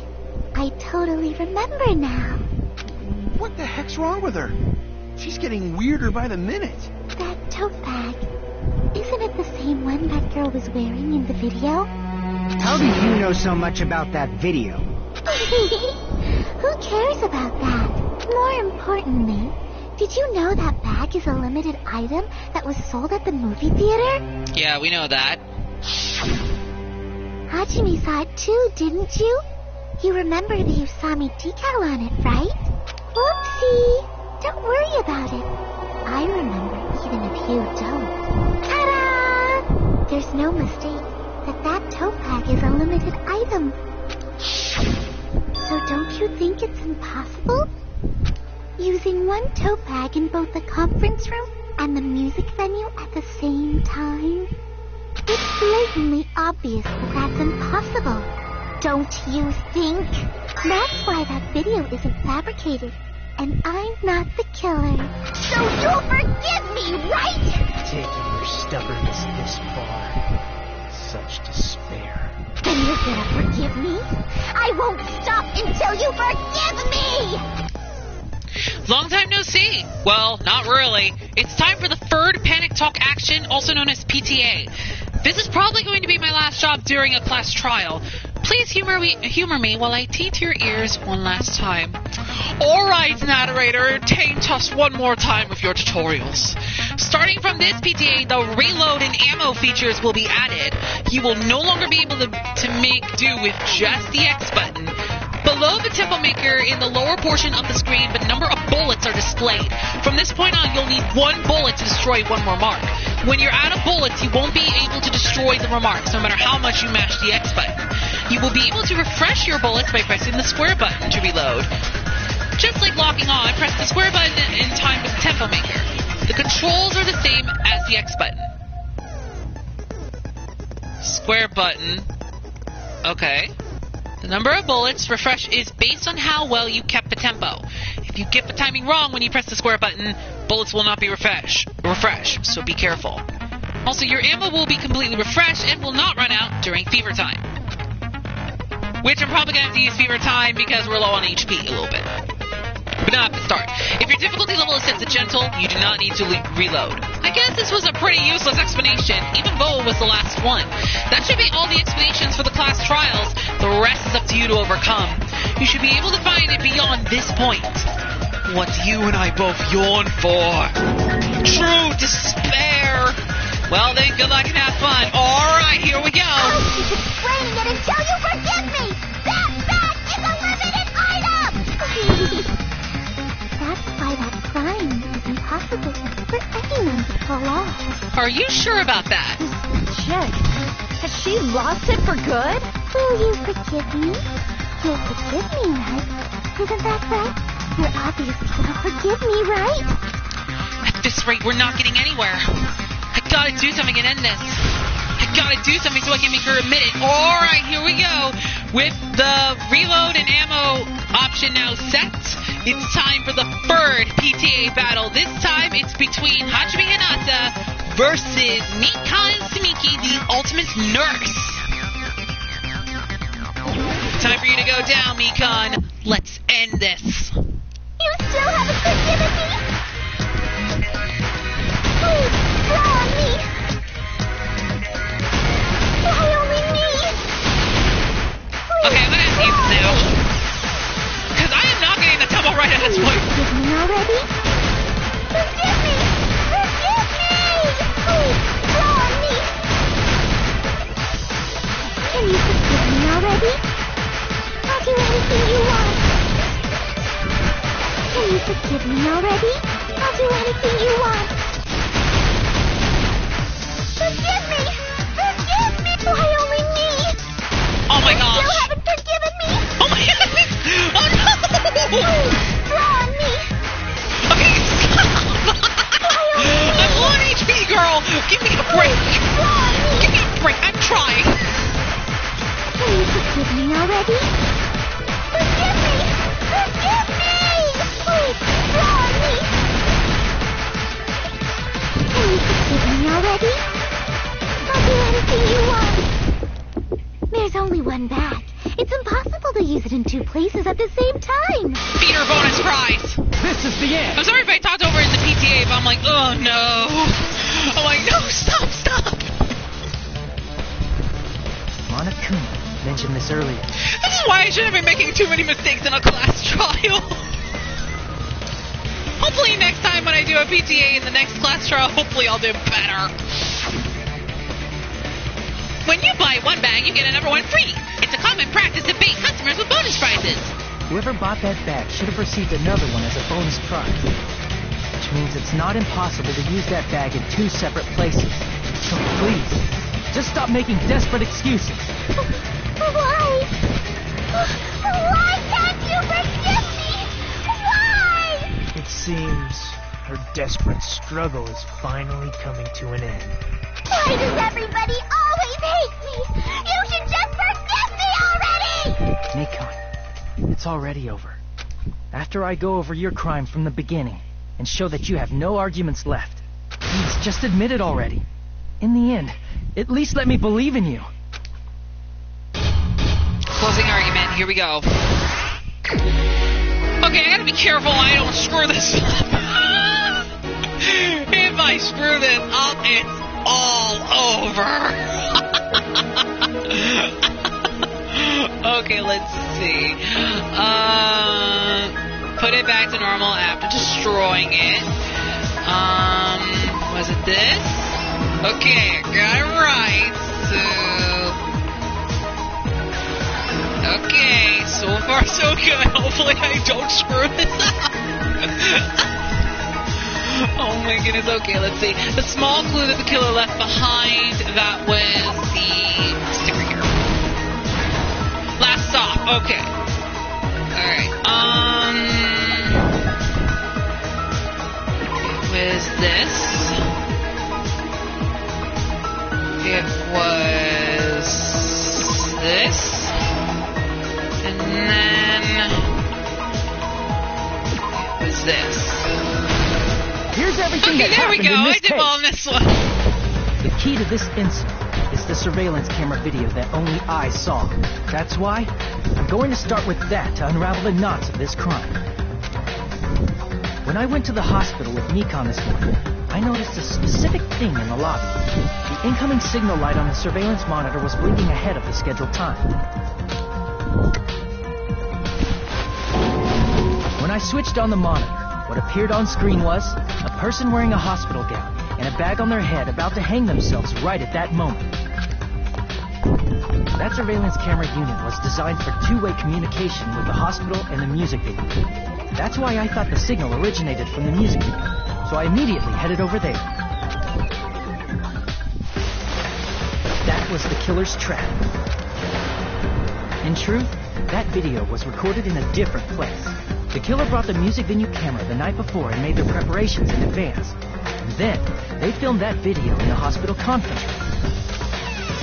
By doing so, they tried to make me think the incident was happening in real time, when in fact, the crime had already been committed by them. The person in the footage wearing the bag was actually the killer acting as a fake.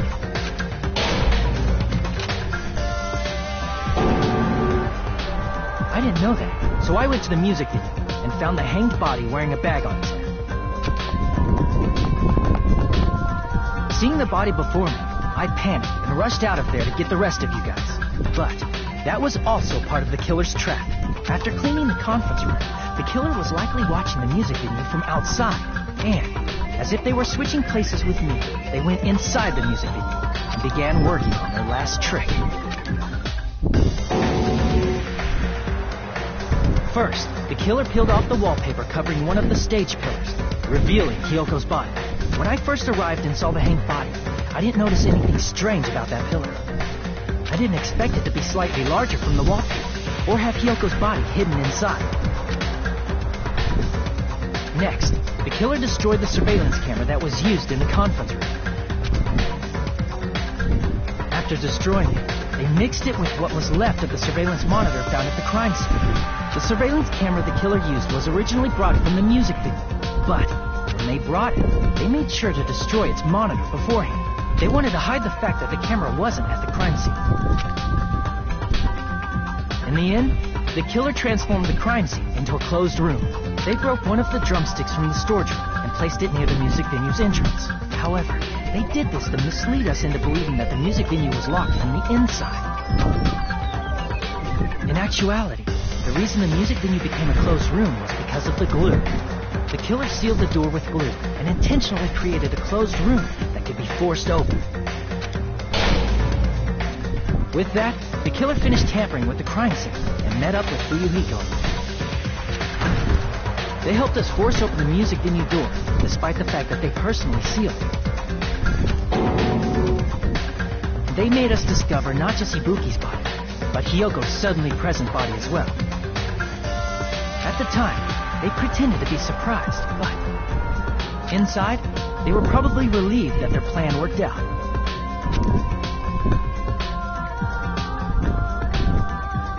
Isn't that right, Mikon? This crime was orchestrated by you, wasn't it?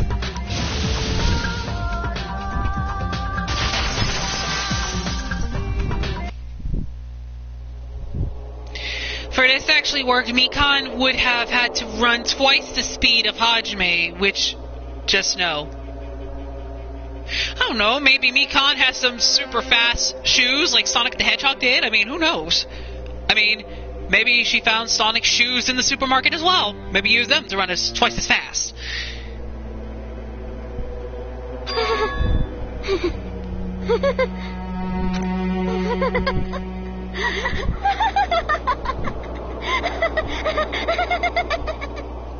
And before we continue, I do apologize again for talking during the PTA. I know I try to not really talk during the PTA battle, but I'm like, no, I don't want to lose all my HP. Curse you, Mikon, curse you.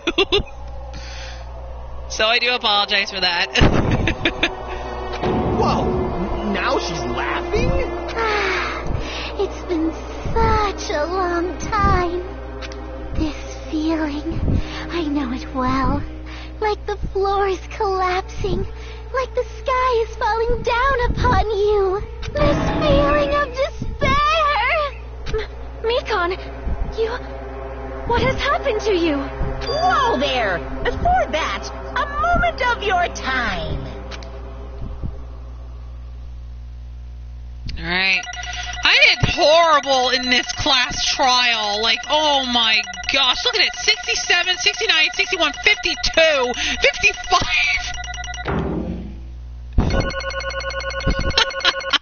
I was doing so well up until this trial. Look how bad I did.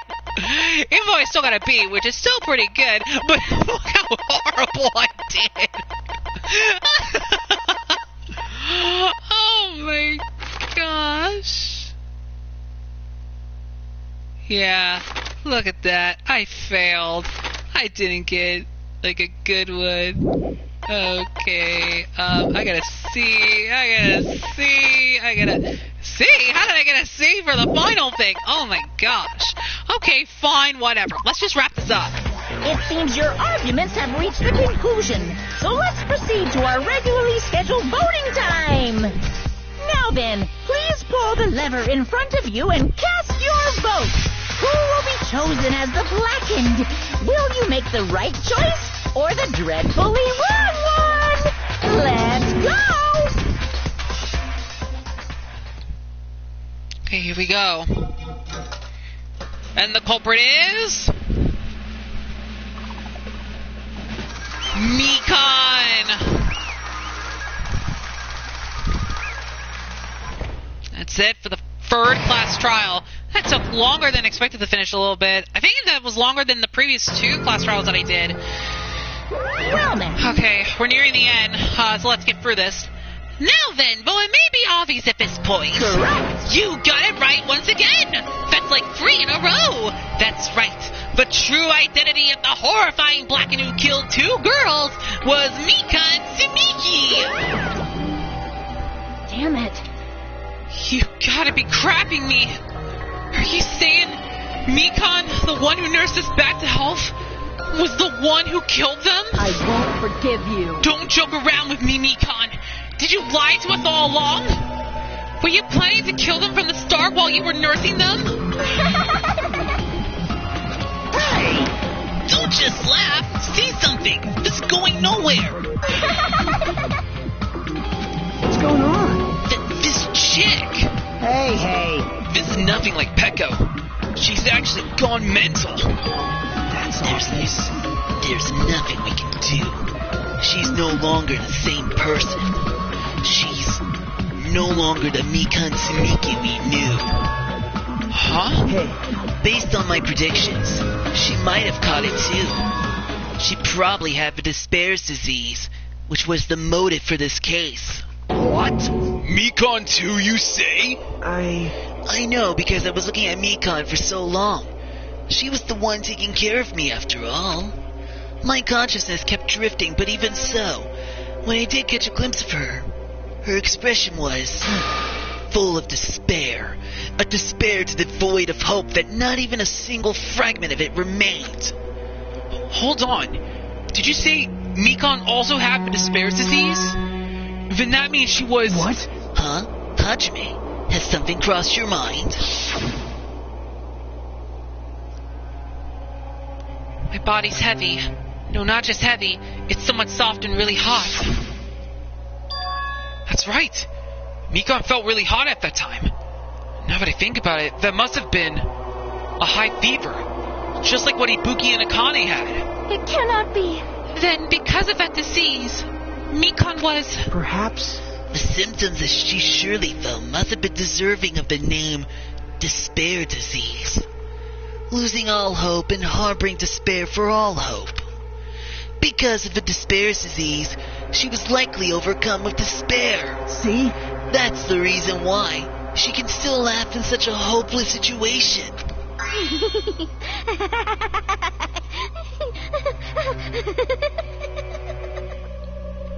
Jeez. Which means the Mikan standing before us is no longer the ultimate nurse.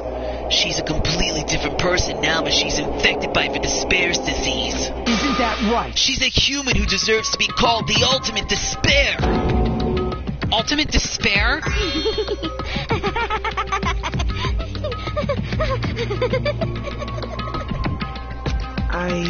That's the reason why I cannot forgive this. I mean, killing someone for the sake of despair instead of for the sake of hope. Possible. There's no way I can forget that. Oh? For the sake of despair? Haha. That's completely wrong. Huh? Wrong? Wrong? What's wrong? What I did was for the sake of my beloved. Huh? Huh? Huh? Who are you talking about? If only they were still alive, they'd be so happy. I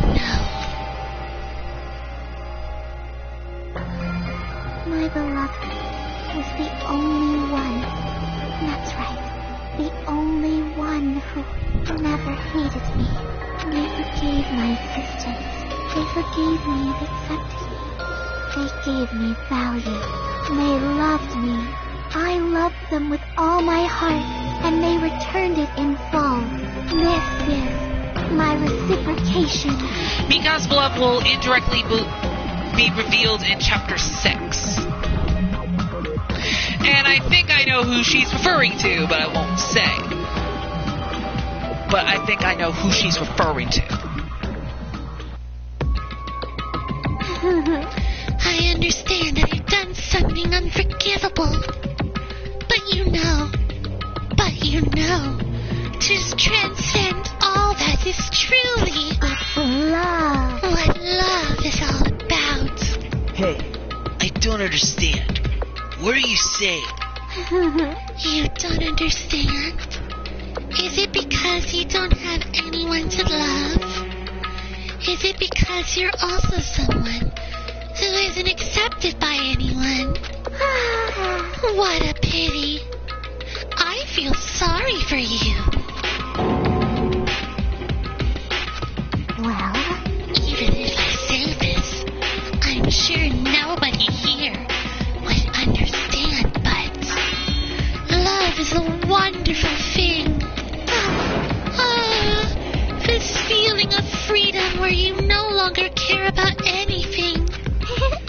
My beloved and I are the only ones within that thin veil, and I'm just looking out through it.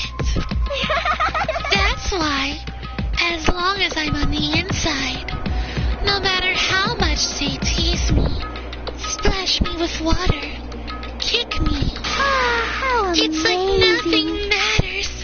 I could just die. That's how little it matters. Who cares about hope or despair? It's love. Only love. Could it be? Nagito, is this really the despair disease you were talking about? It seems that I was wrong. Not only was she affected by despair. You were half right. It's right to say that this is all thanks to that disease. Because, thanks to that disease, I was able to remember my beloved. Remember? Apparently, that's what my symptom was. What a wonderful symptom.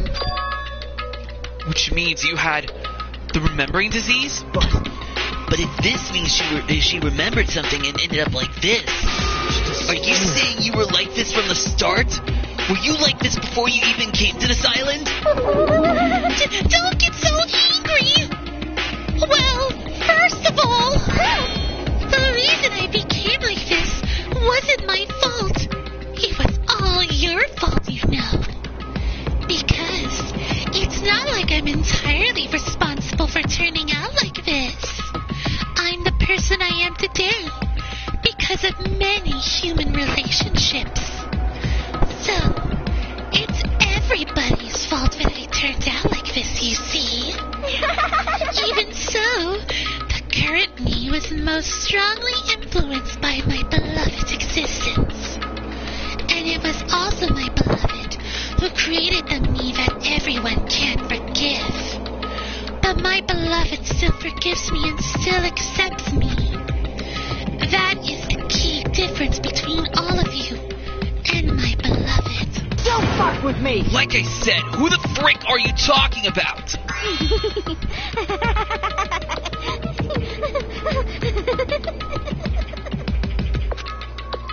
Are you saying this is Mikan? She's the real Mikan? Mikan, please answer me. Do you really remember? You ended up like this all because you remembered? There's no way I can believe that! There's no way the person you are right now is the real Mikan! Oh, you still doubt me? Then, to prove I remember, I'll tell you all something nice. It's about that World Ender organization that you all were worrying about. You serious? You know? Not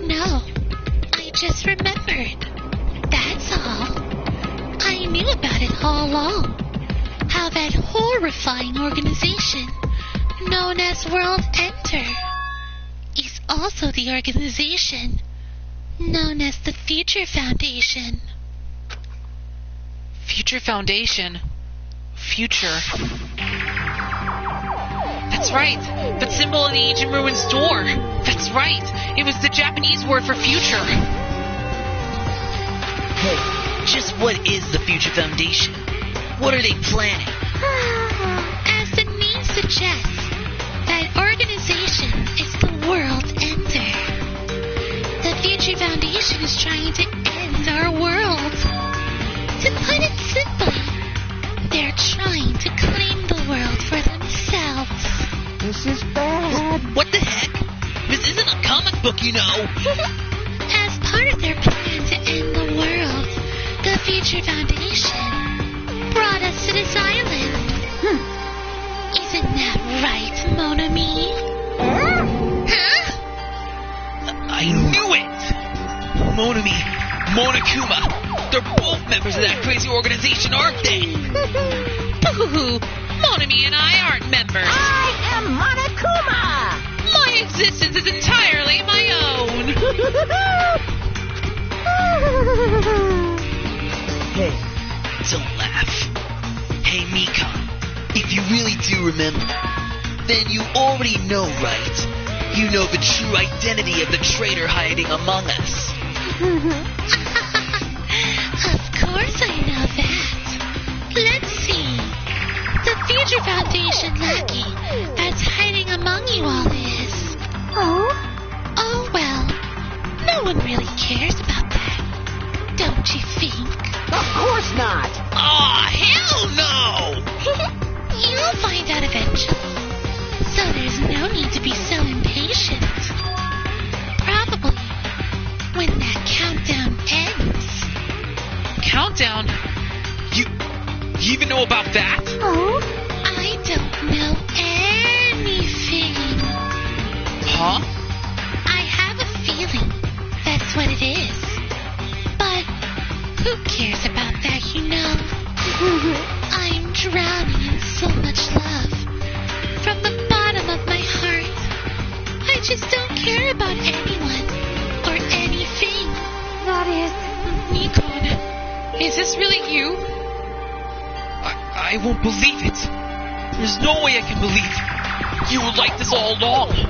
Because if that's true, then who's the person we've been spending time with up until now? The past. Past? That person. She didn't exist in the beginning. She's just my past self who lost her school memories. You guys consider that thing a friend? Oh? That doesn't make me happy at all. It just fills me with despair. You guys accepted my past self, but not my present self. That's... Well? Well, that applies to you all as well. Memories of people, memories of events, whatever memory it is. Losing memories are... Do you understand? Like losing your personal identity. Memory is the most important component in building a person. Don't you think? Losing our memories makes us shadows of the past. Don't you think? hey, I don't know what you're trying to say, but in the end, it always leads back to that story. That story about our stolen school lives. hey, So, it was true all along. Our memories were taken away. damn it! If it weren't true, we wouldn't be suffering this much.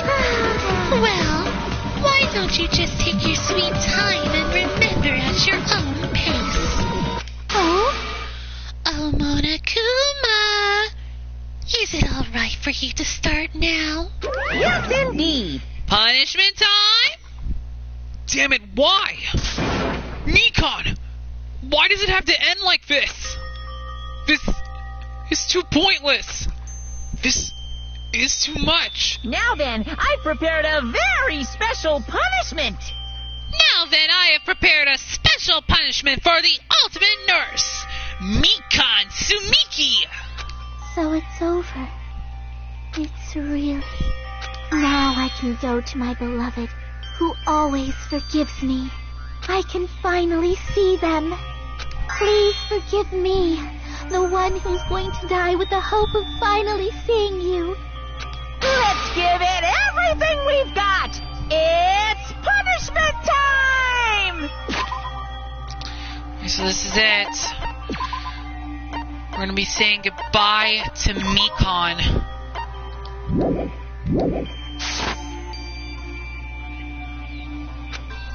Here we go.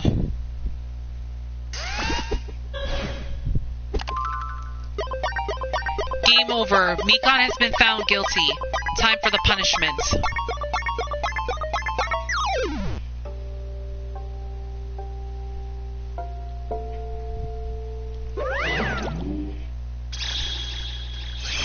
Bye-bye, ouchies. Ultimate Nurse Mikan Sumiki's execution.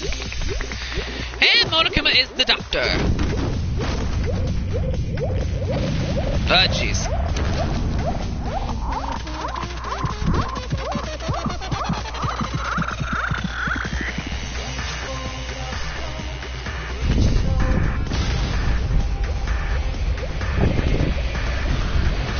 Ah, jeez. Oh my goodness. There goes Monokuma, and there goes Mikan going into space. And...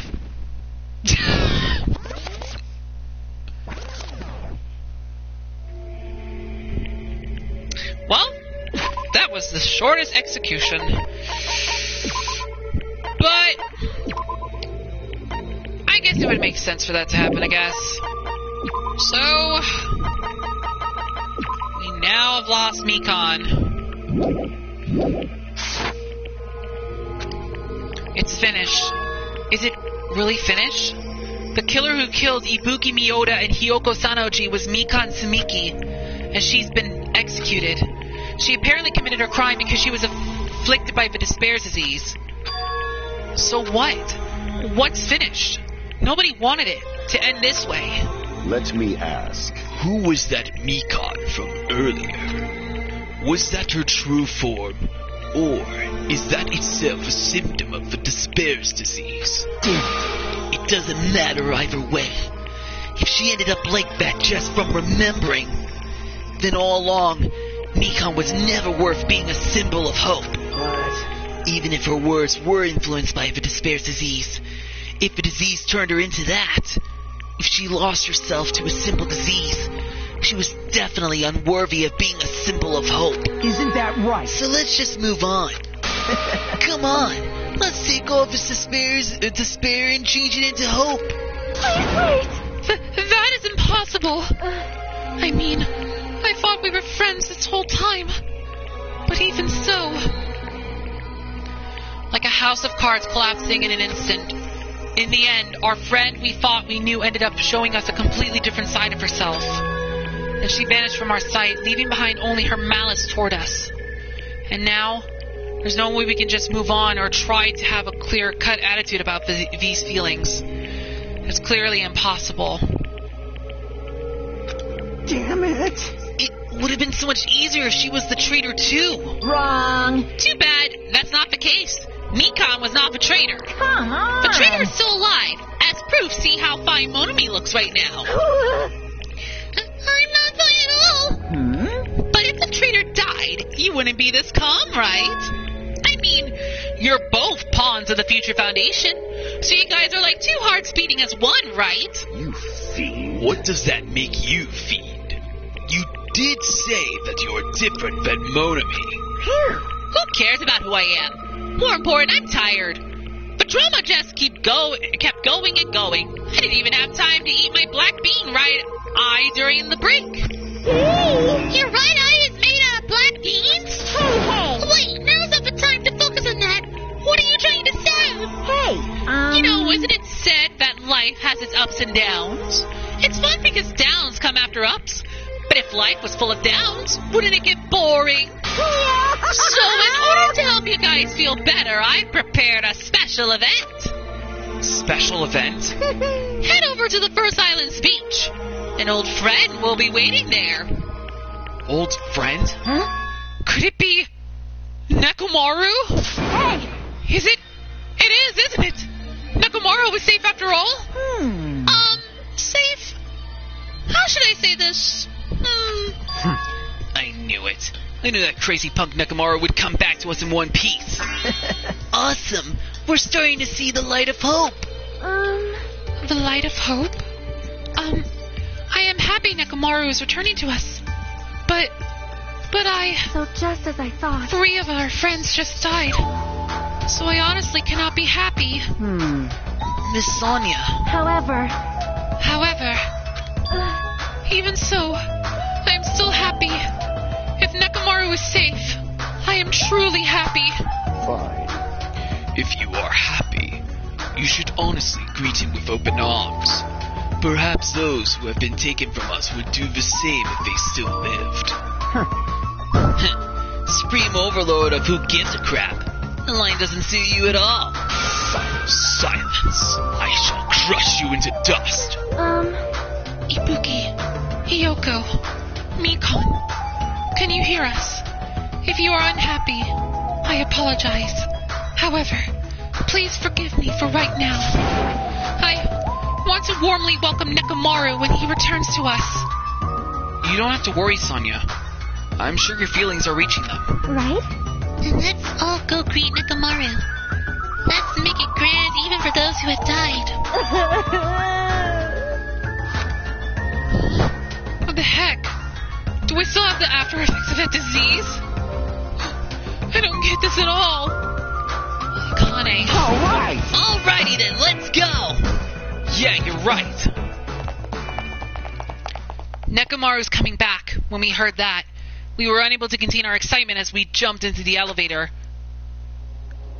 Man, they just ran off without listening to what I had to say. Jeez, they're so impatient. Don't they learn to stick around until others have finished talking? What does that mean? Hey! You're plotting something again, aren't you? No way! Ooh, I'm not plotting anything. I was just trying to properly explain everything to them, including Nekomaru's body. Huh? Nekomaru's body? Boo! It's their fault for not sticking around until I finish talking. So if something happens because of that, I bear no responsibility. What did you do to Nekomaru? What's this? What did I do? I just saved him, that's all. I mean, if I didn't do that, there's no way I could have saved someone who was that close to death. So it just couldn't be helped.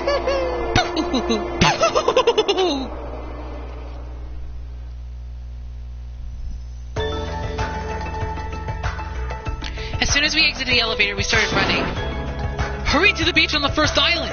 Alright! Alright, let's hold butt! Even though our minds were completely exhausted, strangely enough our bodies felt light. Without stopping for anything, we kept right on running toward the beach on the first island.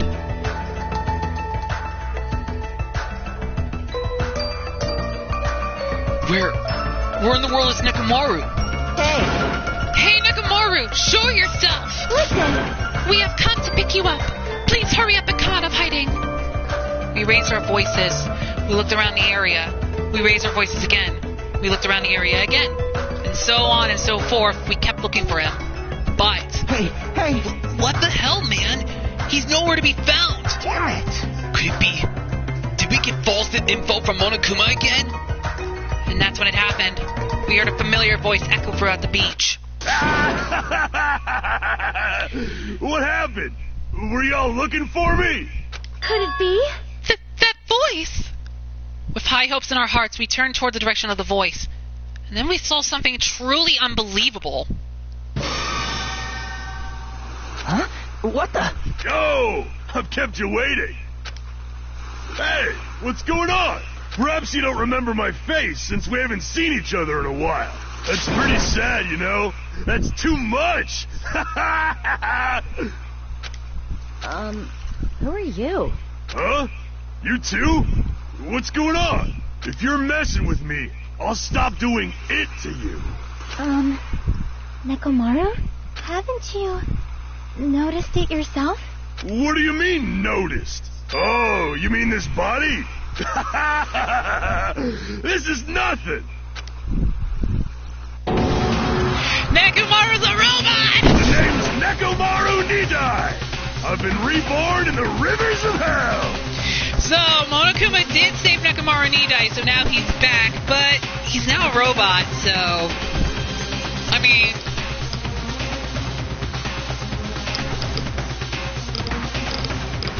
I guess that's how he is for now.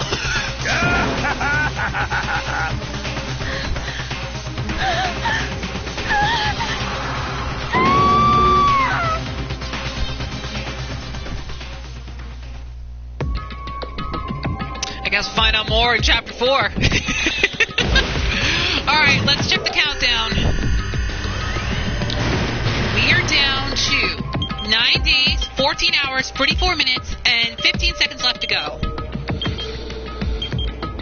Oh boy. Chapter 3, Trapped by the Ocean Scent. End. We went from 12 to 11 to 10 to 9. Danganronpa. Almost half of the cast is gone. To be continued. You have obtained a present. Nurse Abram. Okay.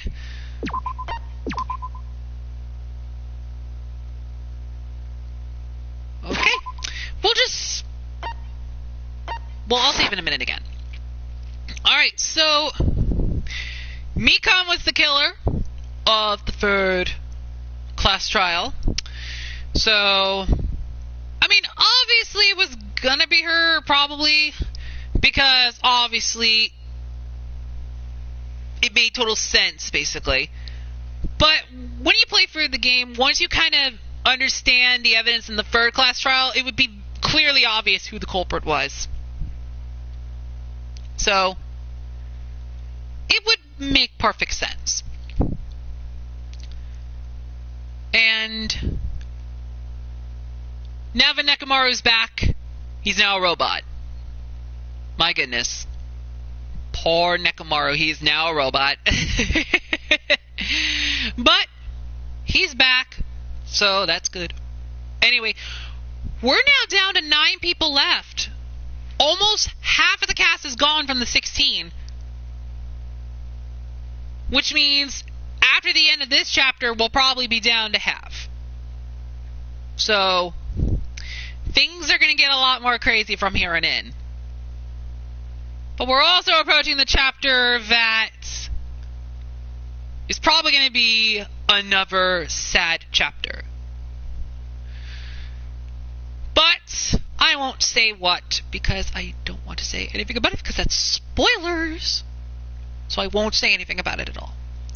But I think I know who, but I remember correctly that Mikan said that her beloved,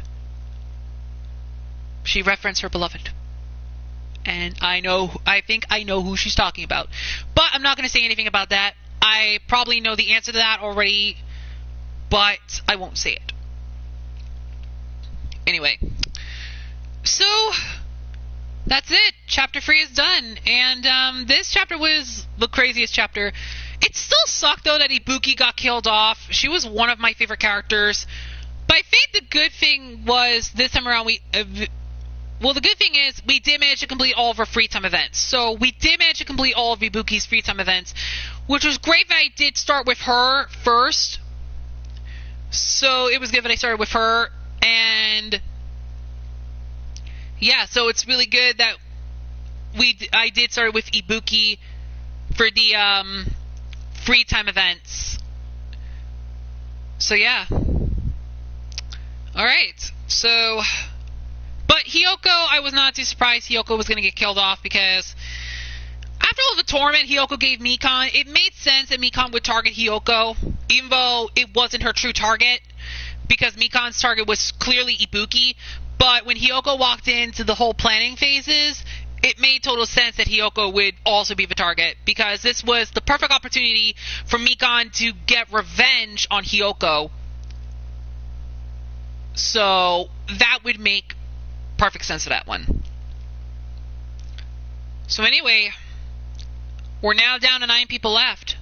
And the next chapter is going to get even more crazier from here on in, because the remaining 3 chapters, chapters 4, 5, and 6, are going to get a lot more crazier now that we are at the halfway mark of the story. So we're actually at the halfway point in the story of Danganronpa 2 Goodbye Despair, because now that we've got done with chapter 3, we got done with the halfway mark. We so far got done with the prologue and the first 3 chapters. That means we only have 3 more chapters left and an epilogue to still go through, because there is an epilogue at the end. So, yeah, we are halfway through to the end of the main story of Danganronpa 2 Goodbye Despair. And chapter 4 is going to be coming up, which is going to be crazy. And we're going to be exploring the next island, island number 4, because we all know that Monami is going to take out another Mono Beast anyway. And as I said before in the beginning, whoever's free time events that I don't get to, I'm sure I said this in the beginning, but just in case if I didn't, or just in case if I did, I will say it again. And just in case if I didn't say it, I will say it anyway. Whoever's free time events that we don't get to during the main story and that we don't complete, we'll complete them in the bonus mode. So that way we can try to get everybody's free time events done. So, like I said, whoever's free time events we don't get to during the story mode of the game, we will get to during the bonus modes. Like the post-game stuff. Anyway. So, with that being said, I think it's a great time to wrap up this video. Because this has been a very long video. And again, I do apologize that I talked a bit during the PTA action. It's just because I messed up so badly in the class trial, I lost a ton of health. And unfortunately, I did a bad job in the PTA. I mean, I'm not that good at the PTA thing. Well, there's still a couple more PTA battles left. So, hopefully next time when I do the 4th class trial, hopefully it will go well. Anyway, guys, like I said, I'm going to wrap up this video right here because, you know, this video has gone way too long. And, of course, basically, I think it's time I wrap this up. So, guys, that's going to be it for part 10 of my Let's Play of Danganronpa 2 Goodbye Despair. I really hope you guys have enjoyed this video as much as I have. Again, I do apologize for the multiple mess-ups in the class trial. I was doing so well in the past 2, but then now I screwed up in this class trial. Like, oh my gosh, really? Really? Really?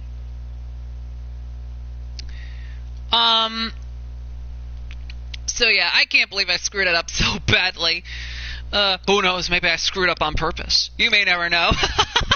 You may never know. I probably screwed up on purpose. Anyway, in the next part, we're going to be doing Chapter 4. We're going to officially be starting Chapter 4 and explore the next island. Plus, we're also going to finish our free time events with Gundam Tanaka, who we're going to finish up hopefully in the next part. So that way we can try to finish up Gundam Tanaka's free time events.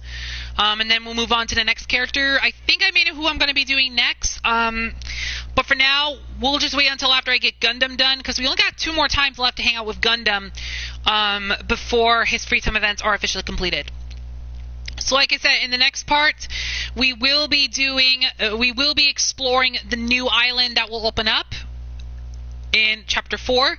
Plus, we'll also finish up Gundam Tanaka's free time events. And we'll do whatever is next.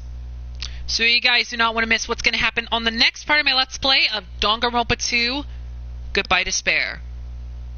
And I guess that's all for me. So until next time, this is Xenonate XD6. Hope you guys have a great Saturday.